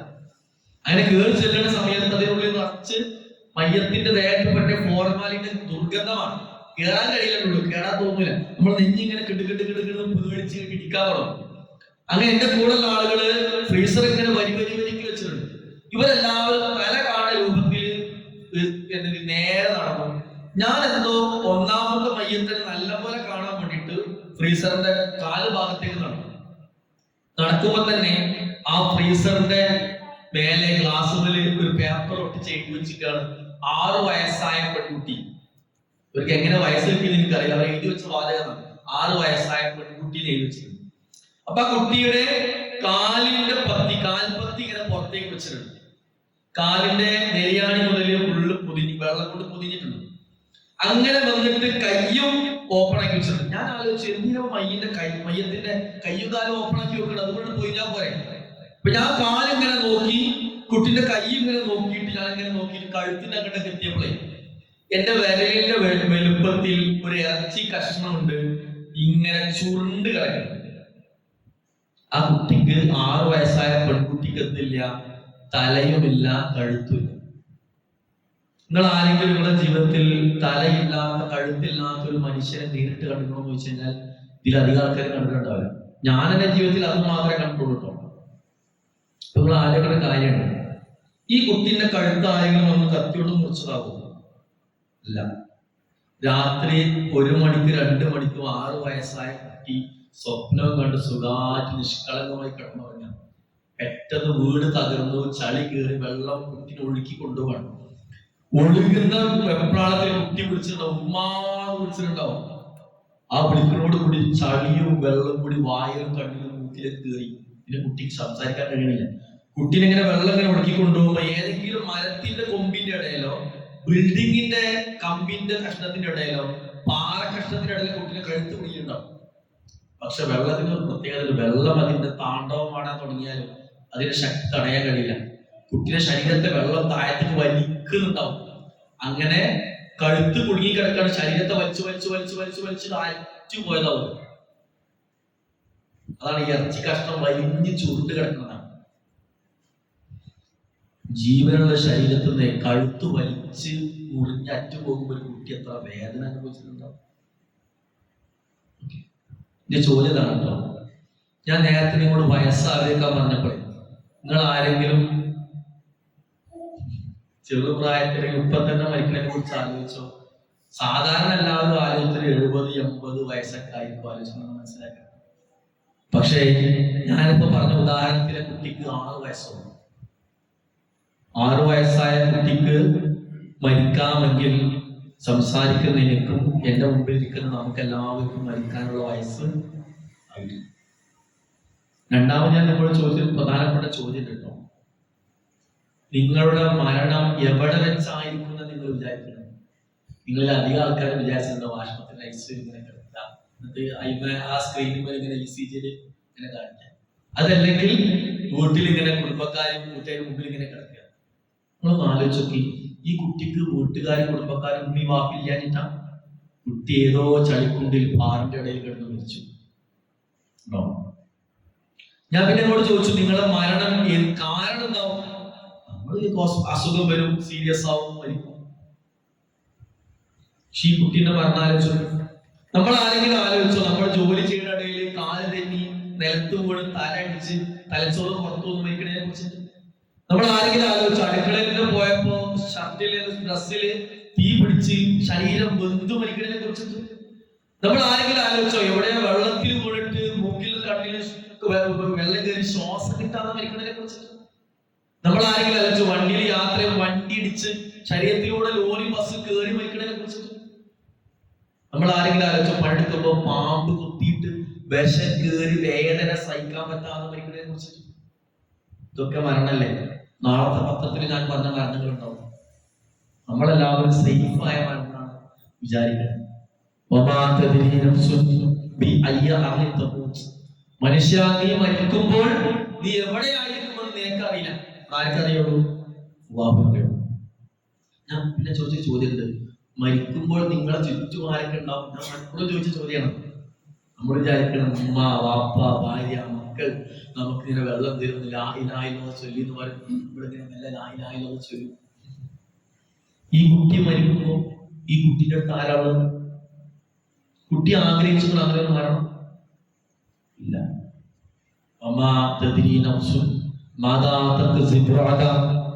നീ നാളെ എന്താണ് ചെയ്യാ, നിനക്ക് നാളെ എന്താ സംഭവിക്കുക, നീ നാളെ എവിടെയാണെന്നുള്ളത് പോലും ആർക്കറിയില്ല. മനുഷ്യ, നിനക്കറിയില്ല എന്നാണ് ഖുർആൻ പറഞ്ഞത്. ഞാൻ വേറൊന്ന് ചോദിച്ചല്ലോ, നിങ്ങൾ മരിച്ചാൽ നിങ്ങളെ മയ്യത്ത് കുളിപ്പിക്കലും കഫൻ ചെയ്യലക്കാരാണ്. നമ്മൾ വിചാരിക്കണം ഇന്നെന്ത് ചെയ്യും, എന്റെ മോനെ, എന്റെ വേണ്ടപ്പെട്ടവരൊക്കെ വാപ്പ കഫൻ ചെയ്യുന്നതാണ്. ഈ കുട്ടിനെ കഫൻ ചെയ്ത ആളെ കഫൻ ചെയ്ത ശരീരം ഉണ്ടാവില്ല, ഏതോ വളണ്ടിയർമാര് പൊതിഞ്ഞു. അടുത്തൊരു ചോദ്യം ഞാൻ ചോദിച്ചു, നിങ്ങളെവിടെയാ കബറടക്കം? അപ്പൊ നമ്മൾ വിചാരിച്ചു എന്താണ്, എന്റെ നാട്ടിലെ മഹല്ല് പള്ളിയില് പള്ളിക്കാട്ടിലെ കൊണ്ട് കബറടക്കുന്നതാണ്. ഈ കുട്ടിനെ നോക്കൂ, കബറടക്കാൻ കുട്ടി ആരാണ് തിരിച്ചറിയണം, തലഞ്ഞല്ലോ. അങ്ങനെ പുത്തുമലയിൽ എല്ലാവർക്കും കൂടി കുറെ കബറ് കുടിച്ചു. ഏതോ ഒരു കബറിൽ ആ കുട്ടിയെ എന്ത് ചെയ്തു? കബറടക്കി. മഹല്ലില്ലാഞ്ഞിട്ട, പള്ളിയില്ലാഞ്ഞിട്ട, പള്ളിക്കാടില്ലാഞ്ഞിട്ട. അല്ലാഹു നമ്മുടെ മരണം എപ്പോഴാണ്, ഏത് പ്രായത്തിലാണ്, ഏത് രീതിയിലാണ്, എവിടെ വെച്ചാണ് എന്നുള്ളത് ആർക്കറിയില്ല. ഇതറിയാതെയാണ് നമ്മൾ ജീവിച്ചുകൊണ്ടിരിക്കുന്നത്. അതുകൊണ്ട് ഈ മരണത്തിന് വേണ്ടി ഒരുങ്ങുക എന്നുള്ളത് ഒരു വിശ്വാസി സംബന്ധിച്ചത് വളരെ പ്രധാനമാണ്, വളരെ പ്രധാനമാണ്. നിങ്ങൾ ആലോചിച്ചു, ഖുർആനിലെ ആയത്തിലുണ്ട്, നമ്മൾ കുത്തുബകൾ കേൾക്കുന്ന ഒരു ഭാഗമായിരിക്കും.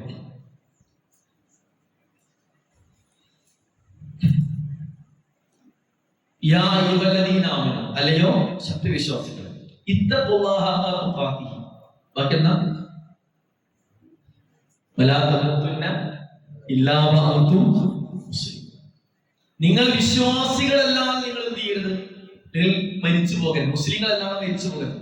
ഈ മുസ്ലിങ്ങളല്ലാതെ മരിക്കരുത് പറയുന്ന അല്ലാഹു ആരെ വിളിച്ചിട്ടാണ്? യാ അയ്യുഹല്ലദീന ആമനൂ, ആരെ വിളിച്ചിട്ടാണ്? സത്യവിശ്വാസികളെ വിളിച്ചിട്ടാണ്. നമ്മൾ ദർജ ഉണ്ട്, നമ്മളെ മനസ്സിലുണ്ട്, അവർക്ക് കാര്യമാണ്. മുസ്ലിമിനേക്കാളും ദർജ കൂടുതലാണ് മുഅ്മിൻ, അല്ലേ? അങ്ങനെ നമ്മൾ മനസ്സിലാക്കിയിട്ടുള്ളത്. ഈ മുഅ്മിനീങ്ങളെ വിളിച്ചിട്ട് പറയാണ് നിങ്ങൾ മുസ്ലിം അല്ലാതെ മരിക്കരുത്. ഇതിന് അർത്ഥം തന്നല്ലോ, എത്ര വലിയ മുത്തഖിയാണെങ്കിലും ദുർബല നിമിഷത്തിൽ എന്തെങ്കിലും തെറ്റ് ചെയ്യുന്നതിനെ മരിച്ചാൽ അവൻ ആരാവും? മുസ്ലിം അല്ലാതെ. ഭയങ്കര മുത്തഖിയാവും, കറക്റ്റാവും. മനുഷ്യന്മാരല്ലേ, ചില തെറ്റ് ചെയ്തു, അതിനിടയിൽ മരിച്ചാലോ? ഞാൻ പരപ്പനങ്ങാടിയുള്ള ഒരു മീറ്റിങ്ങിലൊന്നും പങ്കെടുത്തു. അവിടുന്ന് ഒരാൾ പറഞ്ഞു, ഈ കുറെ മുമ്പ് കടലുണ്ടി ട്രെയിൻ അപകടം നടന്നു. കടലുണ്ടി ട്രെയിൻ അപകടം നടന്നു. അങ്ങനെ മരിച്ച ഒരാളുടെ വിരലിന്റെ ഇടയിൽ ബ്ലേഡിന്റെ പൊട്ടുണ്ടായിരുന്നു കേട്ടു. ബ്ലേഡിന്റെ പൊട്ട്. അപ്പൊ അയാളെ ജോലി എന്താവും? പോക്കറ്റ് അടി. എന്നെ ചിന്തിപ്പിച്ച കാര്യം അതല്ല. പോക്കറ്റ് അടി മനസ്സില്ല, ബാഗും പോക്കറ്റ് കീറി പോക്കറ്റ് അടിക്കും. എന്നെ ചിന്തിപ്പിച്ച കാര്യം എന്തായാലും അയാൾ വെള്ളത്തിലേക്ക് വീഴുന്നു. മലക്കിൽ മൗത്ത് അയാളെ റൂഹ് പിടിക്കാൻ വരും. ശ്രദ്ധിക്കണേ, ഈ വിരലിന്റെ ഇടയിൽ ഇരിക്കുന്ന ബ്ലേഡ് നിലത്തേക്ക് വീഴും. എത്ര സമയം വേണം? ഒരു സെക്കൻഡിൽ കൂടി വേണ്ട. കൈ ഇങ്ങനെ എടുക്കുമ്പോത്തിന് വീഴും. അത്ര ചെറിയ പൊട്ട് ബ്ലേഡ് അല്ലേ? പക്ഷേ കൈയിന്റെ ഇടയിൽ കിടക്കുന്ന ബ്ലേഡ് നിലത്ത് കിടാൻ അയാൾക്ക് എന്ത് ചെയ്തില്ല? സമയം കിട്ടിയില്ല. ആ സമയത്തേക്ക് റൂഹ് വന്ന് പിടിക്കലും കഴിഞ്ഞ് പോക്കും കഴിഞ്ഞു. എന്താ കാരണം അറിയോ? മനുഷ്യന്മാരുണ്ടാക്കിയത് നമ്മൾ മനസ്സിലാക്കിയിട്ടുണ്ട് തീന്, അല്ലെ? കളിമണ്ണ് കൊണ്ടാണ്. ജിന്നുകൾ ഉണ്ടാക്കിയതോ തീ കൊണ്ടാണ്, നാറ് കൊണ്ടാണ്. മലക്കുകൾ ഉണ്ടാക്കിയതോ പ്രകാശം കൊണ്ടാണ്. പ്രകാശത്തിന്റെ പ്രത്യേകത എന്താണ്? കണ്ണടച്ച് തുറക്കുമ്പോഴേക്കും ലക്ഷക്കണക്കിന് കിലോമീറ്റർ ദൂരത്തേക്ക് എന്ത് സഞ്ചരിക്കും? പ്രകാശം സഞ്ചരിക്കും. മലക്കുകൾ റൂഹ് പിടിക്കാൻ വന്നാൽ നമ്മൾ കണ്ണടച്ച് തുറക്കുമ്പോഴേക്ക് മലക്കുകൾ റൂഹ് പിടിച്ച് വെച്ചിട്ടുണ്ടാവും. നമ്മൾ വിചാരിക്കരുത് നമ്മൾ തുറന്നു വെച്ച ഫോണിൽ കാണുന്ന വീഡിയോ മാറ്റാൻ പറ്റും, സമയം കിട്ടുമെന്ന് വിചാരിക്കരുത്.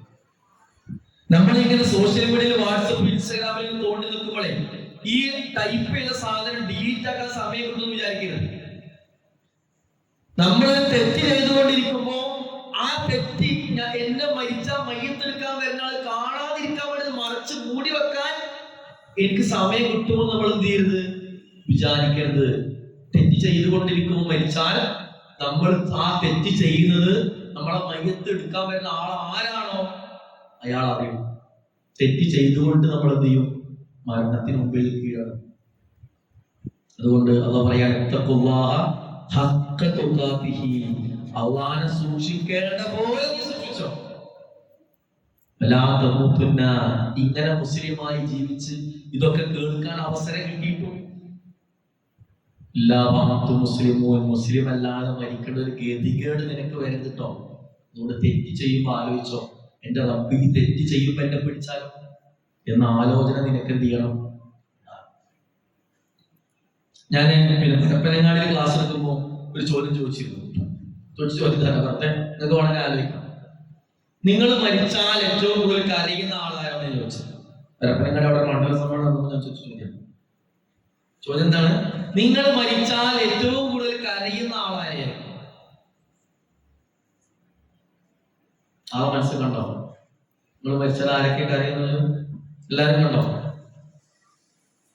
കണ്ടോ? ആരൊക്കെ നമ്മളെ ലിസ്റ്റിൽ വന്നതെന്ന് പറഞ്ഞേ.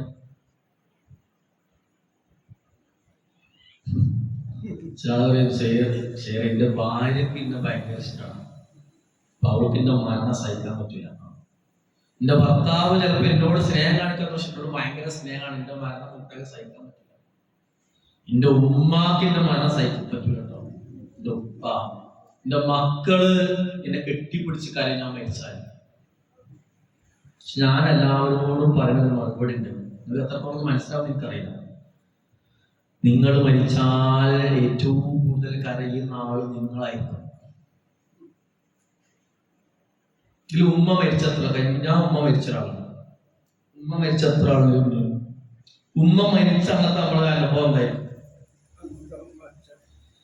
പടച്ചോനെ ഇത് ഞാൻ ഈ ദുനിയാവിൽ എങ്ങനെ മറക്കും നമ്മൾ ചിന്തിക്കാം. എന്റെ ഉമ്മാന്റെ മരണം താഴെ പറ്റും, അതിനപ്പുറം ബാക്കിയുള്ളവർക്ക് ശേഷം ഉണ്ടാവും. ഇനി വേണ്ട, ഇവിടെ ജീവിച്ചിരിക്കുന്നവർ ചിന്തിക്കും, നിങ്ങൾ ഉമ്മക്ക് എന്നത് മരിച്ചു, നിങ്ങൾക്കൂടെ സഹിക്കാൻ പറ്റും? അങ്ങനത്തെ ഒരു ബന്ധം മരണം നമുക്കില്ലല്ലോ. എന്നാൽ നിങ്ങൾക്ക് ലോകത്തിൽ ആരെങ്കിലും പരിചയം ഉണ്ടാവും? ഉമ്മ മരിച്ചത് ആലോചിച്ചിട്ട് ദിവസമൊക്കെ ഇറങ്ങിയിരിക്കുന്ന ആരെങ്കിലും പരിചയം ഉണ്ടാവും? സ്വന്തം ഉമ്മ മരിച്ചാൽ പോലും 3 ദിവസം 4 ദിവസം 7 ദിവസം 1 മാസം കഴിയുമ്പോൾ സ്വന്തം ഉമ്മാനെ വരെ ആൾക്കാർ മറക്കും. പിന്നെയാണ് നമുക്ക് തോന്നുന്നത്, നിങ്ങൾ ആലോചിച്ച് നിങ്ങളെ ഭാര്യകൾ ആരാകാലം കരഞ്ഞിരിക്കുന്നു തോന്നുന്നുണ്ടോ? നിങ്ങളെ മരിച്ചു വെച്ചിട്ട് നിങ്ങളെ കുറിച്ച് നിങ്ങളെ ഭർത്താവ് കാലാകാലം കരയോ? ഉമ്മ ഉപ്പ മക്കള് കാലാകാലം കരഞ്ഞിരിക്കോ? ഇല്ല. അവരൊക്കെ അവരെ ജീവിതത്തിലേക്ക് പോകും. ആർക്ക് പോയി? ഞാൻ മരിച്ചാൽ എനിക്ക് പോയി. ഞാൻ അള്ളാഹുവിന്റെ അടുത്തേക്ക് യാത്രയായി. എന്റെ ദുനിയാവിലെ ജീവിതം അവസാനിച്ചു. അതുകൊണ്ട് ഞാൻ എനിക്ക് വേണ്ടി സമ്പാദിക്കണം, എനിക്കൂടെ സമ്പാദിക്കണം. ഒരു ഉദാഹരണം മാത്രം പറയട്ടോ. മരിക്കുമ്പോൾ നമ്മൾ കൊണ്ടുപോകാനുള്ള ഏറ്റവും കൂടുതലുള്ള ഒരു ആരാധന ഉണ്ടാവും, ഏറ്റവും കൂടുതൽ ആരാധന ഉണ്ടാവും നമസ്കാരമായിരുന്നു. എല്ലാവരും ജോലി ചെയ്യുന്ന സമയത്ത് കർമ്മതായിരിക്കും. ഞാൻ വെറുതെ കൂടെ ചോദിക്കട്ടോ, അള്ളാഹു ഒരു നിസ്കാരം സ്വീകരിക്കാനുള്ള മാനദണ്ഡം എന്തെങ്കിലും നിങ്ങൾ മനസ്സിലാക്കിയ പ്രകാരം ഞാൻ ഒന്ന് പറഞ്ഞു. നിങ്ങൾ മനസ്സിലാക്കിയ പ്രകാരം അള്ളാഹു നിസ്കാരം സ്വീകരിക്കാനുള്ള മാനദണ്ഡം എന്തൊക്കെയാണ് എന്ന് പറഞ്ഞു നോക്കി. വെറുതെ പറഞ്ഞു ആർക്കും പറയാം. ഇതൊക്കെ അറിയണേ മാത്രമേ ഞാൻ അറിയാത്ത ചോദിച്ചിട്ടില്ല. ഗൗരവം ബോധ്യപ്പെടുത്തോടെ മാത്രമാണ്. നല്ല ഈമാൻ വേണം നിസ്കരിക്കുമ്പോ. പറഞ്ഞു അള്ളാഹ് ഒരു നിസ്കാരം സ്വീകരിക്കാനുള്ള മാനദണ്ഡം നിങ്ങൾ മനസ്സിലാക്കിയത് പറഞ്ഞു. ഈമാൻ മാത്രം മതിയോ? നല്ല തഖ്വയാണ്, നല്ല ഇഖ്ലാസ് വേണം, നല്ല ശ്രദ്ധ വേണം. അള്ളാഹ് കാണുന്നുണ്ട് എന്നുള്ള ബോധത്തിൽ നിസ്കരിക്കണം. അശ്രദ്ധ ഉണ്ടാവാൻ പാടില്ല. നീ കുറെ പറയാം. ഇത് സംശയം ഉണ്ടാക്കിയെങ്കിലും എന്റെ അടുത്തൊരു ചോദ്യം ഇതാണോ, സഹീറിന്റെ ഇത്രയും കാലം നിസ്കാരം ഒന്ന് പരിശോധിക്കട്ടെ. നിങ്ങളൊന്ന് പരിശോധിക്കാൻ ഞാൻ വരുന്നില്ല. നിങ്ങൾ പരിശോധിച്ചാൽ മതി. പഠിച്ചോനെ ഇന്നൊക്കെ ഇന്ന് ഞാൻ മരിക്കുകയാണെങ്കിൽ എനിക്ക് ഏറ്റവും കൂടുതൽ കൊണ്ടുപോകാനുള്ള സാധനം നിസ്കാരമാണ്. ഈ പറഞ്ഞ മാനദണ്ഡം അനുസരിച്ച് നിസ്കരിച്ച് അത്ര നിസ്കാരം സൈനിന്റെ അടുത്തുണ്ട്. വേണ്ട, അള്ളാഹ് സ്വീകരിച്ചിട്ടുണ്ടെന്ന് ഉറപ്പുള്ള എത്ര നിസ്കാരം ചെയ്യുന്നുണ്ട്. ഉത്തരം ചെയ്യുന്ന കിട്ടിയിട്ടുണ്ടാവും, നിങ്ങൾക്ക് എല്ലാവരും കിട്ടിയിട്ടുണ്ടാവും. ഞാൻ വെറുതെ ചോദിക്കാം, നമ്മൾ പരലോകത്തിന്റെ എത്തി, നമ്മൾ നിസ്കരിച്ച നിസ്കാരം അള്ളാഹുവിനെ സ്വീകരിച്ചതായിട്ട് ടിക്കിട്ടിട്ടില്ല. എന്താവും നമ്മളെ അവസ്ഥ? നമുക്ക് അവിടെ തൽക്കാലം വെയിറ്റ് ലിസ്റ്റ് ഉണ്ടോ? പിന്നെ നിസ്കരിക്കാനുള്ള അവസരം ഉണ്ടോ? ഇല്ല. അപ്പൊ അവരല്ലാഹു നരകത്തിലേക്ക് വലിച്ചെറിയുമ്പോ അവർ നിലവിളിക്കും,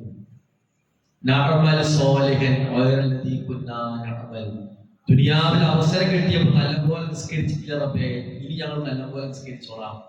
അള്ളാഹ് തിരിച്ചു ചോദിക്കുകയാണ്, മോനെ ആയുസ് തന്നില്ല ഞാൻ, എന്തേന്ന് പണി? ഇങ്ങനെ ഓരോ കർമ്മം എടുത്ത് നോക്കുമ്പോൾ സയ്യിദ് ആലോചിക്കുകയാണ്, സയ്യിദിന്റെ അടുത്ത് ഇപ്പൊ എന്താ ഉള്ളത്? അള്ളാഹുവിന്റെ പോവാൻ എന്താ ഉള്ളത്? പരിശോധിച്ച് നോക്കി. സയ്യിദിന്റെ ബാഗില് ഇന്ന് മരിച്ചു പോകുന്ന വെറുതെ വിചാരിക്കാം. അപ്പൊ മരിച്ചു പോണ പെട്ടി ഞാൻ തുറന്നു നോക്കുകയാണ്, പെട്ടി തുറന്നു നോക്കുകയാണ്. എന്താ ഇതിലുള്ളത്? അള്ളാഹ് ഇത് മറ്റുള്ളവർക്ക് കാണിച്ചു കൊടുക്കുന്ന സാധനമല്ല. ഇപ്പൊ ഞാൻ പറഞ്ഞ മയ്യൂബ് നിസ്കരിച്ചു, നിങ്ങളൊക്കെ മുമ്പ് ഞാൻ ഭയങ്കര നിസ്കാരക്കാരനാണ്. പക്ഷെ ഈ നിസ്കാരം പഠിച്ചോന്റെ അടുത്ത് പൂജയാവും. കാരണം എന്താ? എന്റെ ശ്രദ്ധ പോയിട്ടുണ്ടാവും, ഞാൻ പലയേടും ആലോചിച്ച് സമയം കളഞ്ഞിട്ടുണ്ടാവും. ഉണ്ടോ? സംശയം ഉണ്ടോ? നിസ്കാരം അശ്രദ്ധമായി കഴിഞ്ഞാൽ ഒരു ആയത്തുണ്ടല്ലോ ഖുർആനിൽ. ആയത്തേതാണ്? നിങ്ങൾക്ക് ആരോട് ചോദിക്കട്ടോ? വൈലുലി സലീം, നിസ്കരിക്കുന്നവരെ നിങ്ങൾക്ക് നാശം. വൈലി എന്ന ഖുർആൻ പ്രയോഗിച്ച ആരെന്ന് നിങ്ങൾ നരകം കൊടുക്കണ തെറ്റ് ചെയ്തവർക്കുള്ളതാണ്. ഖുർആൻ പ്രയോഗിച്ചതാണ്. കള്ളത്തരം അഴിമതി കാണിക്കണ അവളോട് പറഞ്ഞു വൈലും നാശാട്ടോ, നീ നരകത്തിൽ കാണും. വേറെ അന്യത്തനെ കുത്തി നോവിക്കുന്ന വർത്തമാനം പറയുന്നവരോട് പറഞ്ഞു വൈലും നാശാണട്ടോ എന്ന് പറഞ്ഞു. അതേ വർത്തമാനം പറയുന്നത് നിസ്കരിക്കണമെന്ന് പറഞ്ഞു നാശാണട്ടോ എന്ന് പറഞ്ഞു. പിന്നെ നിസ്കാരത്തെ വിശദീകരിച്ചു, അലദീനവും നിസ്കരിക്കുമ്പോൾ അവൻ അശ്രദ്ധയിലായിരുന്നു, മറ്റുള്ളവരുടെ നിസ്കാരത്തെ കുറിച്ച് നല്ലത് പറയട്ടെ എന്ന് വിചാരിച്ചു. എന്നുവെച്ചാൽ നിസ്കാരം മറ്റുള്ളവരെ കാണിക്കാനോ അശ്രദ്ധമായി നിസ്കരിച്ചാലോ ആ നിസ്കാരം കൊണ്ട് അവൻ നരകത്തിലാണെന്ന്. ഞാൻ സേർ പെട്ടി നോക്കണം. നീ ഞാൻ നേരത്തെ പറഞ്ഞ ആയത്ത് ഒന്നും കൂടി പോകുന്നു കേട്ടോ. യാ അയ്യുഹല്ലദീന ആമനൂ, അല്ലയോ സത്യവിശ്വാസികളെ, നിങ്ങൾ അല്ലാഹുവിനെ സൂക്ഷിക്കണം. എന്റെ അടുത്തേക്ക് മരിച്ചു വരുമ്പോ കൊണ്ടുവരാൻ മാത്രം നിങ്ങളുടെ കയ്യിൽ എന്താണുള്ളത്? ഒന്നുമില്ലാന്ന് തോന്നുന്നുണ്ടോ? ഉണ്ടെങ്കിൽ അള്ളാഹനെ സൂക്ഷിക്കണേ, അള്ളാഹനെ സൂക്ഷിക്കണം. എത്ര ഗൗരവത്തിലാണ് അള്ളാഹു ഓർമ്മപ്പെടുത്തുന്നത്. അള്ളാഹുവിനെ സൂക്ഷിക്കണം. ഇപ്പൊ ഒരു തിരിച്ചറിവുണ്ടാവും. എന്താണ്? ഇങ്ങനെ ആയാ പോരാണ്. കുറെ പ്രശ്നങ്ങൾ പറഞ്ഞ കാര്യം പരിഹാരം പറയണ്ടേ. പരിഹാരം എന്താ? പരിഹാരം കർമ്മങ്ങളെ നന്നാക്കണം എന്നുള്ളതാണ് ഒന്നാമത്തെ പരിഹാരം. കർമ്മങ്ങളെ നന്നാക്കണം. ഒരാള് തോന്നിപ്പോ ഞാൻ കുറെ തെറ്റ് ചെയ്തു പോയല്ലോ, തോന്നുകയാണ് ഞാൻ കുറെ തെറ്റ് ചെയ്തു പോയല്ലോ. തെറ്റ് ചെയ്ത് പോയ ആള് എന്റെ തെറ്റ് ചെയ്യാനുള്ള കാരണം, തെറ്റ് ചെയ്യാനുള്ള കാരണം ദുനിയാവിൽ നമ്മുടെ സമയം അവിടെ പോയി. ഞാൻ ആരെയും കുറ്റപ്പെടുത്തല്ലോ കേട്ടോ. ഞാൻ ഒരു ഉദാഹരണം പറയണ്ടേ. നിങ്ങൾ ഈ നാട്ടിലെ കുറിച്ചിട്ട് ആൾക്കാരെ പരിചയം ഉണ്ടെങ്കിലും കുടുംബം കൂടുന്ന വല്ലാതെ പരിചയമില്ല. എനിക്ക് അങ്ങനെ ആരും തോന്നണ അങ്ങനെ പറഞ്ഞു കേട്ടോ. നമ്മുടെ ജീവിതത്തിൽ ഒരു മനുഷ്യൻ ഇന്നത്തെ ജീവിതത്തിൽ നമ്മുടെ ആയുസിന്റെ ഒരു വലിയൊരു ഭാഗം നമ്മൾ എന്തിനാണ് ചെലവാക്കിയിട്ടുണ്ടാകും. എനിക്ക് തോന്നിയ കാര്യം പറയട്ടോ. ഞാൻ എല്ലാരെയും പറഞ്ഞതല്ല. നമ്മുടെ നാട്ടിൽ പൊതു രീതി എന്താണ്, ഒരു 20 വയസ്സ് വരെ 22-23 വയസ്സ് വരെ പഠിക്കും കുട്ടികൾ. അങ്ങനെ ഒരു ജോലിക്ക് കയറും 25-26 വയസ്സൊക്കെ ആകുമ്പോൾ ഒരു കല്യാണം കഴിക്കും. കല്യാണം കഴിച്ച് പുതുമോഡിൽ ഇങ്ങനെ കുറച്ച് രസമായിട്ട് 30 വയസ്സിന് ജീവിക്കും, 28 വയസ്സിന് ജീവിക്കും. പിന്നെ 28-30-35 ഇടയിൽ അവൻ എന്ത് ചെയ്യുന്നല്ലോ, ജോലി കിട്ടി കുറച്ച് പൈസ വന്നല്ലോ, അപ്പോൾ ഒരു സ്ഥലം വാങ്ങും. അങ്ങനെ സ്ഥലം വാങ്ങിയാൽ പിന്നെ അവനൊരു 45 വയസ്സിന്റെ ഇടയിൽ അവന്റെ പണി ആ സ്ഥലത്ത് വീടുണ്ടാക്കാനുള്ള പൈസ ഒരു കൂടുതലാണ്. അങ്ങനെ 45-50 വയസ്സാകുമ്പോഴേക്കും ഒരു വീടുണ്ടാകും. എന്ന് വെച്ചാൽ 50 വയസ്സ് വരെ അവൻ എന്തിനാ ദുനിയാവിൽ ജീവിച്ചത്? അവന് വീടുണ്ടാക്കി. പിന്നെ വീടുണ്ടാക്കിയ കുറച്ച് കടം വേണം. പിന്നെ ഒരു 5 കൊല്ലത്തെ പണി എന്താ നിങ്ങള് കടം കൂട്ടാൻ. ശരാശരി എല്ലാവർക്കും പരിശോധിച്ചോളൂ. 55 വയസ്സോ ജീവിച്ചിട്ട് വീടുണ്ടാക്കി കടം കൂട്ടി. ഞാൻ വേറെ കാര്യം ചോദിക്കാട്ടോ.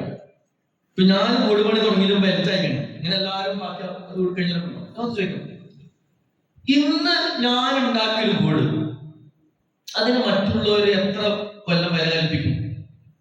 അത് അതേപോലെ കൊണ്ടുനടക്കും അഭിപ്രായത്തിൽ? ഒരു വീട് എത്ര കൊല്ലം പോകും? ഒരു വീട് കുഴപ്പമില്ല എത്ര കൊല്ലം പോകും? 20-30 കൊല്ലം, 50 കൊല്ലം പോകും. മറുപടി കിട്ടാൻ കാത്തിക്കണം. എന്തിനാണെന്നറിയോ?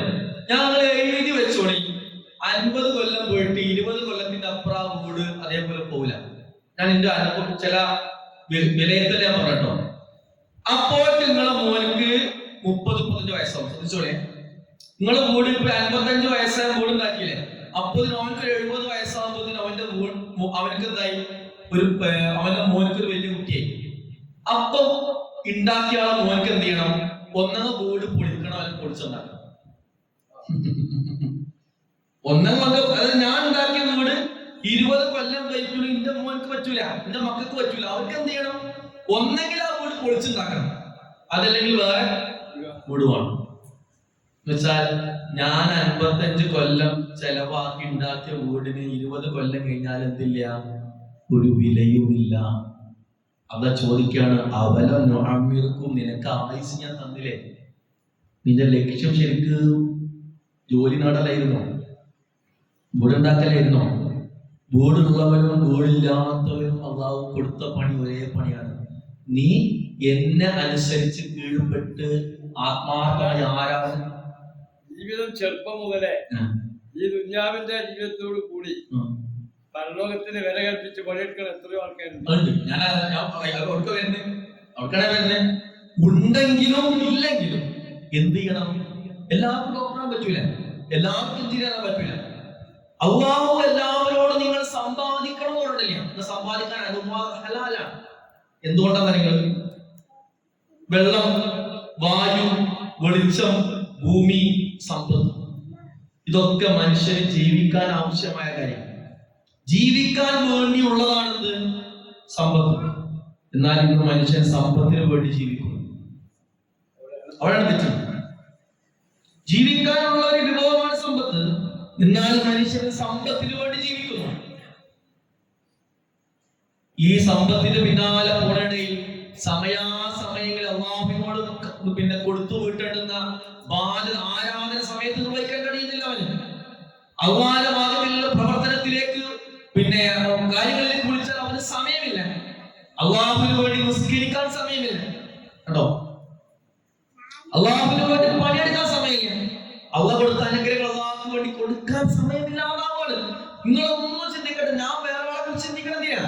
എനിക്ക് എന്റെ മാത്രം ഉണ്ടല്ലോ എത്ര നേരം ചിന്തിക്കാൻ. ഞാൻ എന്നെ ആലോചിച്ചാൽ മതി.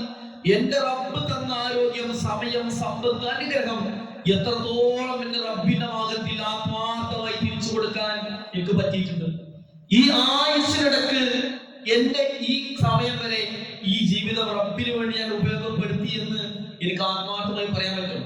ഇവിടെ ഞങ്ങൾക്ക് പറഞ്ഞിരുന്നല്ലോ, ഞാൻ പറഞ്ഞു നിങ്ങളിലേക്ക് ഒരു ആയത്ത് നിങ്ങളെ ബോധ്യപ്പെടുത്താനാണ്. ഇതിനറിയോ വമൽ ഹയാത്തു ദുനിയ ഇല്ലാ മതാഉൽ ഖുറൂർ. എത്ര മനോഹരമാണ്, എത്ര മനോഹരമാണ്.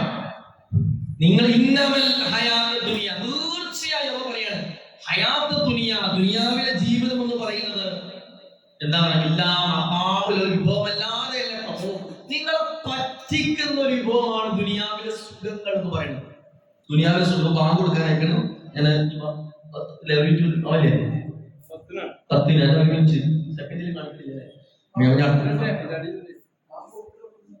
ആയിക്കോട്ടെ, നിർത്ത 10 മറ്റേ ഞാൻ അടുത്ത പറയുമ്പോൾ ബ്രേക്കായി നിർത്തല്ലേ. നമ്മള് ബാങ്കിന് മുമ്പ് അവസാനിപ്പിച്ച വചനം വമൽ ഹയാത്ത് ദുനിയ ഇല്ലാ മതാഉൽ ഖുറൂർ. ദുനിയാവ് നമ്മളെ കബളിപ്പിക്കുന്ന ഒരു വിഭവം മാത്രമാകുന്നു എന്നാണ്. ഈ ബിസിനസ് ചെയ്യുന്ന ആളുകൾക്ക്, അല്ലെങ്കിൽ ഈ ട്രെയിനിങ്ങിനൊക്കെ പോകുന്ന ആളുകൾ കേൾക്കുന്ന ഒരു കാര്യമാണ് കാരറ്റ് ആൻഡ് സ്റ്റിക്ക് പോളിസി എന്ന് പറയും. അത് കേട്ടാരെങ്കിലും ഉണ്ടോ? കാരറ്റ് ആൻഡ് സ്റ്റിക്ക് പോളിസി അല്ലെങ്കിൽ കാരറ്റ് ആൻഡ് സ്റ്റിക്ക് മെത്തേഡ് എന്നൊക്കെ പറഞ്ഞ സംഭവം ബിസിനസ്സിലുണ്ട്. എന്താണെന്ന് വെച്ച് കഴിഞ്ഞാൽ ബിസിനസ്സിൽ ഇപ്പോ കഴുതന്റെ പുറത്ത് അതിന്റെ യജമാനെ കയറി, എന്നിട്ടൊരു വടി, സ്റ്റിക്കിന്റെ ഒരു വടിയുടെ അറ്റത്ത് കാരറ്റ് കിട്ടും. അറ്റത്ത് ഇത് കഴുതന്റെ മുമ്പിൽ ഇങ്ങനെ പിടിച്ചോളും. അപ്പൊ കഴുത എന്ത് ചെയ്യും? 2 അടി നടന്നത് കിട്ടും, കാരറ്റ് കിട്ടും എന്ന് വിചാരിച്ചാണ്ട് കഴുത നടക്കും. കിട്ടുമോ? കിട്ടൂല. കാരണം വടി ആരുടെ കയ്യിലാണ്? യജമാന്റെ കയ്യിലാണ്. അപ്പൊ കുറച്ചും കൂടി മുന്നിലേക്ക് പോകും. അപ്പൊ ഈ കഴുത വിചാരിക്കും 2 അടി കൂടി നടന്നപ്പോൾ കിട്ടും. അങ്ങനെ ജീവിതകാലം മുഴുവൻ കഴുത നടക്കും. ഈ യജമാനക്ക് എന്തായി? യജമാന്റെ കാര്യം എന്തായി? അത്രയും സമയം യാത്ര ചെയ്യാൻ പറ്റി, കാര്യം നടന്നു. ഇത് ഇങ്ങനെ സാധനം കാണിച്ചിട്ട് എംപ്ലോയീസിനെ കൊണ്ട് പണിപ്പിക്കുക എന്നുള്ളതിന്റെ മെത്തേഡ്. എംപ്ലോയീസിനും കസ്റ്റമേഴ്സിനും അവർക്ക് ഇപ്പൊ കിട്ടും ഗുണം, ഇപ്പൊ കിട്ടും പ്രൊമോഷൻ, ഇപ്പൊ കിട്ടും ഇൻസെന്റീവ് പറഞ്ഞാണ്ട് അവർ കുറെ പണിയെടുക്കും. അങ്ങനെ പണിയെടുക്കുമ്പോ ഈ മെച്ചം മുഴുവൻ ആർക്കാണ്? കമ്പനി മുതലാളിമാർക്കാണ്. ഇത് ബിസിനസ്സിൽ പാലിക്കുന്ന ഒരു മെത്തേഡാണ്. ഞാൻ പറഞ്ഞതാണ്, ചിലപ്പോ നമുക്ക് ഇതിങ്ങനെ തോന്നിപ്പോകും. എന്നറിയാം, ഇത്രയും കാലം അത് ശരി ജയിച്ചിട്ടില്ല. ഈ 2 കൊല്ലം ഉണ്ടല്ലോ, ഈ സംഭവം നടത്തിയാൽ നാട്ടിൽ ഭയങ്കര ക്ലിക്കാണ്, എല്ലാവരും ചെയ്യുന്നത്. ഈ 2 കൊല്ലം കൊണ്ട് എന്റെ എല്ലാ പ്രശ്നവും തീരും എന്ന് വിചാരിച്ച് നമ്മളത് തുടങ്ങും. അങ്ങനെ അതില്ലാതാവും. അപ്പൊ 2 കൊല്ലം നമുക്ക് അത് ചെയ്ത് നോക്കാം, അപ്പൊ എനിക്ക് ഇതിന്റെ എല്ലാതും തീരും. പിന്നെ അത് ആ ഏർപ്പാട് നടത്തി വെക്കും, അത് പരാജയപ്പെടും. അങ്ങനെ പരാജയപ്പെട്ട് 4-5 ഏർപ്പാട് കഴിയുമ്പോഴത്തിന് നമ്മുടെ ജീവിതത്തിന്റെ സമയം കഴിഞ്ഞു. ഞാൻ ആരെയും പ്രയാസപ്പെടുത്താൻ പറഞ്ഞില്ല കേട്ടോ. എന്നാൽ നമ്മൾ കൃത്യമായി ഉറപ്പുവരുത്തുന്ന ഒരു കാര്യം, എന്റെ കുടുംബം, എന്റെ ജോലി, എന്റെ വരുമാനം, എന്റെ പശ്ചാത്തലം, എന്റെ ചുറ്റുപാട്, സുഖ ദുഃഖങ്ങൾ എന്തുമായിക്കോട്ടെ, എല്ലാ സമയത്തും ഞാൻ അള്ളാഹുവിനെ കീഴ്പ്പെട്ട് ജീവിക്കുന്ന, അള്ളാഹുവിനോട് ഓരോ സമയത്തും കൃത്യമായിക്കൊണ്ട് നല്ല രീതിയിലുള്ള ജീവിതം ബോധ്യപ്പെടുത്തുന്ന ഒരാളായി മാറണം. നിങ്ങൾ നോക്കൂ, വിശുദ്ധ ഖുർആനിലോ ഹദീസിലോ നിങ്ങൾ എത്ര സമ്പാദിക്കണം എന്നുള്ളതിന് വല്ല അതിർവരമ്പുണ്ടോ? ഇല്ലട്ടോ. പരലോകത്ത് ചോദ്യമില്ല. എത്ര എന്നുള്ള ചോദ്യം തന്നെ പരലോകത്തില്ല. പരലോകത്തിൽ ഒറ്റ ചോദ്യമുള്ളൂ, എങ്ങനെയാണ് ചോദ്യം. നീ എത്രയും സമ്പാദിച്ചോ, അള്ളാഹുവിന് ദുനിയാവിൽ അള്ളാഹുവിന് ഒരു നഷ്ടം തോന്നുന്നില്ല. എത്രയും കോടാനും കൂടെ എനിക്ക് സമ്പാദിക്കാം. ശവാന ചോദ്യം, നീ എങ്ങനെ സമ്പാദിച്ചു? അതിൽ ഹറാമ് വന്നിക്കണോ? തെറ്റ് വന്നിക്കണോ? കളക്കം വന്നിക്കണോ? ഇനിയോ എത്ര ചെലവാക്കാമെന്നുള്ള കണക്കുണ്ടോ? അതും കേട്ടോ. ചില ആൾക്കാർ പറയും അയാൾക്ക് വലിയ വീടുണ്ടാക്കണം, അയാൾക്ക് വലിയ കാർ. അയാൾക്ക് കൊടുത്തതിൽ നിന്ന് അയാൾക്ക് വലിയ വീടുണ്ടാക്കാം. അയാൾക്ക് കൊടുത്തതിൽ നിന്ന് അയാൾക്ക് എന്ത് ചെയ്യാം? അയാളുടെ ബിസിനസ്സിനനുസരിച്ച് കാർ വാങ്ങാം. പക്ഷേ എത്ര ചെലവാക്കി എന്നുള്ള ചോദ്യമില്ല, എങ്ങനെ ചെലവാക്കി എന്ന ചോദ്യം തരും. സ്വതക്ക സക്കാത്തൊക്കെ കൊടുത്തു കൂട്ടണം. അയാളിലൂടെ ആശ്രയിക്കുന്ന ആളുകളുടെ സുരക്ഷിതത്വം ഉറപ്പുവരുത്തണം. ഹറാമിന്റെ ഭാഗത്ത് ചെലവ് എത്ര സമ്പാദിക്കണമെന്ന് കണക്കില്ല, എത്ര ചെലവാക്കണം, പക്ഷെ എങ്ങനെ സമ്പാദിക്കണം എന്നുള്ളതിന് ദീൻ കൃത്യമായ രീതി പറയുന്നുണ്ട്. എങ്ങനെ ചെലവാക്കണം എന്നുള്ളത് ദീനി പഠിപ്പിക്കുന്നു. ഞാൻ പറഞ്ഞത് മനസ്സിലാക്കണമെന്നേ. ഞാൻ ഇപ്പൊ പറഞ്ഞറിയാം, ഇത് കേൾക്കും ചിലർക്ക് തോന്നില്ല സമ്പാദിക്കാൻ പാടില്ല അല്ലേ, ഇത് തോന്നരുത്. നമ്മൾ സമ്പാദിക്കണോ, നമ്മളെ കാര്യം നമ്മൾ ചെയ്യണം, ആവശ്യത്തിന് കണ്ടെത്തണം. പക്ഷേ അവിടെ നമ്മൾ എന്ത് ചെയ്യണം, നമ്മുടെ ബാധ്യതകൾ ഏത് സമയത്ത് ഞാൻ മരണപ്പെട്ടാലും റബ്ബിനോട് തൃപ്തിയുള്ളവനായിക്കൊണ്ട് മരണപ്പെട്ടു നമുക്ക് എന്ത് ചെയ്യണം, ഉറപ്പുവരുത്താൻ പറ്റണം. ഇത് വലിയ ഘടകമാണ്, അത് നമ്മൾ വിട്ടുപോകരുത് എന്നാണ്. പിന്നെ സൂറത്തുൽ ബയ്യിനന്റെ ഏറ്റവും അവസാനത്തെ ആയത്ത് ആൾക്കാരെ എല്ലാവർക്കും അറിയുന്നവർക്ക് ചോദിക്കുന്നുണ്ടാവും. നമ്മള് സംഭവം ലൈവാകാൻ വേണ്ടിയിട്ടാണ്. സൂറത്ത് ബയ്യിനന്റെ ആ സൂറത്തില്ലേ, എന്റെ ഏറ്റവും അവസാനത്തെ ഭാഗം റളിയല്ലാഹു അൻഹു വറദു അൻഹു. സത്യത്തിൽ ഞാൻ നല്ലൊരു നിസ്കാരക്കാരനാണെന്ന് ഞങ്ങളെ മുമ്പിൽ ആവാൻ പാടുണ്ടോ? ഇല്ല. എന്നാലും ഞാൻ എന്റെ മനസ്സിൽ തോന്നുകയാണ് ഞാൻ നല്ല നിസ്കാരക്കാരനാണെന്ന് അള്ളാഹ്ക്ക് തോന്നട്ടെ എന്തെങ്കിലും തെറ്റുണ്ടോ? തെറ്റില്ല എന്ന് മാത്രമല്ല, അതാണ് എന്റെ ലക്ഷ്യം. ഇവിടെ എന്താ നിങ്ങള് ഈ ഓപ്ഷൻ വെക്കുമ്പോ, ഈ ഒരു അവസരം കിട്ടുമ്പോൾ തരാം എല്ലാവർക്കും ചാൻസ്. ഈ ദുനിയാവിൽ ഏറ്റവും പാവപ്പെട്ട് വിദ്യാഭ്യാസം ഇല്ലാതെ ജീവിക്കുന്ന ആർക്കും ഈ കാര്യം എടുക്കാൻ പറ്റും. എന്താണ്, അവന് അവ കൊടുത്തതിൽ നിന്ന് അവന് നല്ലൊരു വിശ്വാസിയാണ്. അവനക്ക് ഞാൻ ഈ ഇങ്ങനത്തെ ഒരു ജീവിതം കൊടുത്തതിൽ അവൻ തൃപ്തിപ്പെടുകയും ചെയ്തു. എന്നോടുള്ള കടമി അവൻ ഉഷാറാണ്, അലവി ഉഷാറാണ് എന്ന് അള്ളാഹുവിനെ എന്ത് ചെയ്യണം, തോന്നണം. അള്ളാഹു അവരെ തൃപ്തിപ്പെട്ടിരിക്കുന്നു. അവർ അള്ളാഹുവിനെ തൃപ്തി. അവൾ എന്താണ് കൊടുത്തത്? അവൾ കൊടുത്ത കഷ്ടപ്പാട്, ദുരിതം, പ്രയാസം, രോഗം, അസുഖം, കുടുംബ പ്രശ്നം, സാമ്പത്തിക പ്രശ്നം, ഇത് റബ്ബ് തന്നതല്ലേ, ഞാൻ നേരിട്ടെടുത്ത് എന്ന് പറഞ്ഞുകൊണ്ട് നേരിട്ടു. ചുരുക്കി പറഞ്ഞാൽ നമ്മുടെ ജീവിതത്തിന്റെ ലക്ഷ്യം എന്താ? നിങ്ങൾ ഞാൻ നിസ്കരിക്കുന്നതിലൂടെ നിസ്കാരത്തിന് സമയത്തിന് കൂലി ഉണ്ടോ? ഇല്ല. നിസ്കരിക്കുമ്പോഴുള്ള അതിന്റെ നീയത്തിനാണ് കൂലി. എന്തുകൊണ്ടാ? നീയത്തിലൂടെയാണ് ഞാൻ നല്ല നിസ്കാരക്കാരനെന്ന് അള്ളാഹുവിനെ ബോധ്യപ്പെടുത്താൻ പറ്റും. ദൈർഘ്യത്തിലൂടെയാണോ? അല്ല. എണ്ണത്തിലൂടെയാണോ? അല്ല. എന്റെ നോമ്പിലൂടെ, എന്റെ കച്ചവടത്തിലൂടെ അള്ളാഹുവിന് തോന്നണം, ഇവൻ എത്ര നല്ല കച്ചവടക്കാരനാണ്, എത്ര മാന്യമായി ഹലാല ജീവിക്കുന്നുണ്ടോ. എന്റെ കുടുംബ ജീവിതത്തിലൂടെ, കുടുംബത്തിലൂടെ എത്ര നല്ലവനാണ്, എല്ലാവരോടും ബാധ്യത നിർവഹിക്കുന്ന, കടമകൾ ചെയ്യുന്നു കേട്ടോ. അവൻ എത്ര നല്ല ജോലിക്ക് അനർഹമായി ഒന്നും സമ്പാദിക്കുന്നില്ലല്ലോ. അവൻ എത്ര നല്ല സംസാരിക്കുന്നത്, ആർക്കും പ്രയാസകരമായ വാക്ക് പറഞ്ഞില്ലല്ലോ. ചുരുക്കി പറഞ്ഞാൽ എന്റെ വ്യക്തി ജീവിതം, എന്റെ കുടുംബം, എന്റെ ജോലി, സമ്പത്ത്, സമ്പാദ്യം, ഇടപെടൽ, എന്റെ ആരാധന, ഇതെല്ലാം ഒരു മുസ്ലിം ചെയ്യേണ്ടത് എന്താണെന്നറിയോ? ഞാൻ അള്ളാഹിന്റെ മുമ്പിൽ നല്ലവനാണ് എന്ന് ലോകത്താരും പറഞ്ഞില്ലെങ്കിലും അള്ളാഹിനെ ഞാൻ ബോധ്യപ്പെടുത്തണം. അങ്ങനെ ബോധ്യപ്പെട്ടാൽ എനിക്ക് അള്ളാഹു സമ്മാനം തരും. ആ സമ്മാനമാണ് സ്വർഗം.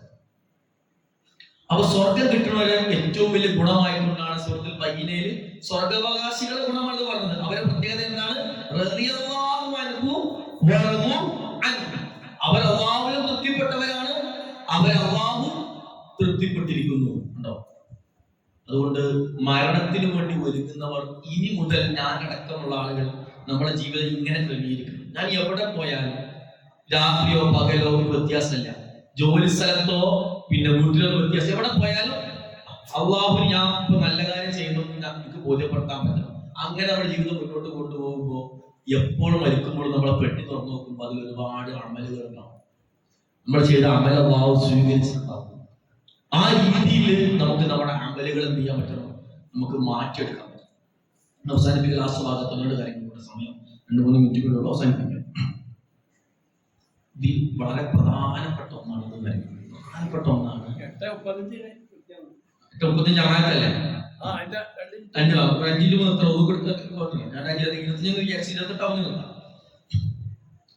പ്രാർത്ഥന എന്നുള്ളത് ഒരു വലിയ കാര്യം, ചെറിയൊരു കാര്യമല്ല, വലിയ കാര്യമാണ്. അല്ലാഹുവുമായിട്ട് നമ്മൾ സംസാരിക്കുകയാണ്, നമ്മുടെ കാര്യങ്ങൾ പങ്കുവെക്കുകയാണ്, നമുക്ക് കിട്ടുന്ന ധൈര്യമുണ്ട്. ഇപ്പൊ നിങ്ങൾ നോക്കൂ, ഞാൻ എന്റെ 2 സുഹൃത്തുക്കളിൽ ഒരാളോട് എപ്പോഴും എന്റെ പ്രശ്നങ്ങൾ പറയും, മറ്റാളോട് ഞാൻ എന്റെ കാര്യങ്ങൾ തുറന്നു പറയാറില്ല. ഇത് സ്വാഭാവികമായിക്കൊണ്ടും എനിക്ക് ഒന്നാമത്തെ ആളുമായിട്ടുണ്ടാവും നല്ല ബന്ധം ഉണ്ടാവും. നമ്മുടെ പ്രശ്നങ്ങൾ അള്ളാഹുമായിട്ട് പങ്കുവെക്കണം. രണ്ടാമത്തെ കാര്യം, മനുഷ്യരാണ്, തെറ്റുകൾ വന്നു. തെറ്റുകളിൽ ഞാൻ ഒരു തെറ്റും ഇതേവരെ ചെയ്തിട്ടില്ല എന്ന് പറഞ്ഞാൽ നമുക്ക് പറയാൻ കഴിയില്ല. മഅസൂമികൾ മനുഷ്യന്മാരല്ലല്ലോ. റസൂലുള്ളാഹി സ്വല്ലല്ലാഹു അലൈഹി വസല്ലം പറഞ്ഞതാണ്, ആദമിന്റെ മക്കളുടെയൊക്കെ തെറ്റ് വന്നു പോകും. അത് ആര് തന്നെ കാണിച്ചു തന്നിട്ടുണ്ട്? ആദം നബി അലൈഹിസ്സലാം. തെറ്റ് ചെയ്യണമെന്നല്ല, മനുഷ്യരാണ്, തെറ്റ് വന്നു പോകും. അവിടെയുള്ള മാതൃക എന്താണ്? റബ്ബനാ വലംനാ അൻഫുസനാ വഇൻ ലം തഗ്ഫിർ ലനാ വതർഹംനാ ലനകൂനന്ന മിനൽ ഖാസിരീൻ. ആദം നബി അലൈഹിസ്സലാം പ്രാർത്ഥിക്കുകയാണ്. എവിടുന്നാ പ്രാർത്ഥിക്കുന്നത്? സ്വർഗത്തിൽ നിന്നാണ്. ഉണ്ടോ? അള്ളാഹുമായിട്ട് നേർക്കുനേർ ബന്ധമുള്ള ആളാണ്. പ്രാർത്ഥിക്കാതിരുന്നോ? പ്രവാചകൻ വിചാരിച്ചുകൊണ്ട് ഇല്ല, പ്രാർത്ഥിച്ചു. തെറ്റുകൾ അള്ളാഹുവിന്റെ ഏറ്റുപറയാൻ സൂറത്തുൽ ഫുർഖാൻ വായിക്കുമ്പോൾ വളരെ മനോഹരമായിട്ട് ഭാഗമാണ്. എന്താ നിങ്ങൾ, ചില ആൾക്കാർക്ക് തോന്നും ഞാൻ എത്ര കാലം എന്തൊക്കെ തെറ്റ് ചെയ്തിട്ട് എന്റെ പ്രാർത്ഥനകളെ സ്വീകരിക്കും തോന്നിപ്പോ. അപ്പൊ അവരോട് അത് പറയാനുള്ള നിങ്ങൾ എന്താ, നിങ്ങൾ സൂറത്തുൽ ഫുർഖാനിൽ ഇബാദുർ റഹ്മാന്റെ അവസാന ഭാഗത്ത് തന്നെയാണ് ആയത്തുകാരുടെ ഓർമ്മ. എന്റെ ആശയം ഞാൻ പറയാം. നിങ്ങള് അള്ളാഹുവിനോട് തൗബ ചെയ്യാൻ തയ്യാറാണെങ്കിൽ നിങ്ങളെ സയ്യിആത്തുകൾ എന്ത് ചെയ്യും? അള്ളാഹു ഹസനാത്തുകളാക്കി മാറ്റുക. സയ്യിആത്ത്, തിന്മകൾ, തൗബ അങ്ങോട്ട് സ്വീകരിച്ച് കിട്ടിയാൽ മതി. നമ്മളെ തൗബ അങ്ങനെ സ്വീകരിച്ച് കിട്ടിയാൽ ഇതുവരെ ചെയ്ത തെറ്റെല്ലാം നമ്മൾ പൊറുക്കും. പിന്നെ നമ്മൾ പൂജ തെറ്റുള്ള ആളായി. മാത്രമല്ല, ഇതുവരെ ചെയ്ത തെറ്റിന് പകരം അള്ളാഹു എന്ത് ചെയ്യണം? അതെല്ലാം നന്മയാക്കി മാറ്റും. അതെന്തിനാണെന്നറിയോ? ആ നന്മയോടെ നമ്മൾ സ്വർഗത്തിലേക്ക് പോകാൻ. കാരണം മഅ്ഫിറത്തിന്റെ പ്രതിഫലം എന്താ പറയുക? സ്വർഗമാണ്. മഅ്ഫിറത്തിന്റെ പ്രതിഫലം എന്താ? സ്വർഗമാണ്. സൂറത്തുൽ ആലി ഇംറാൻ എന്ന് പറയാണ്.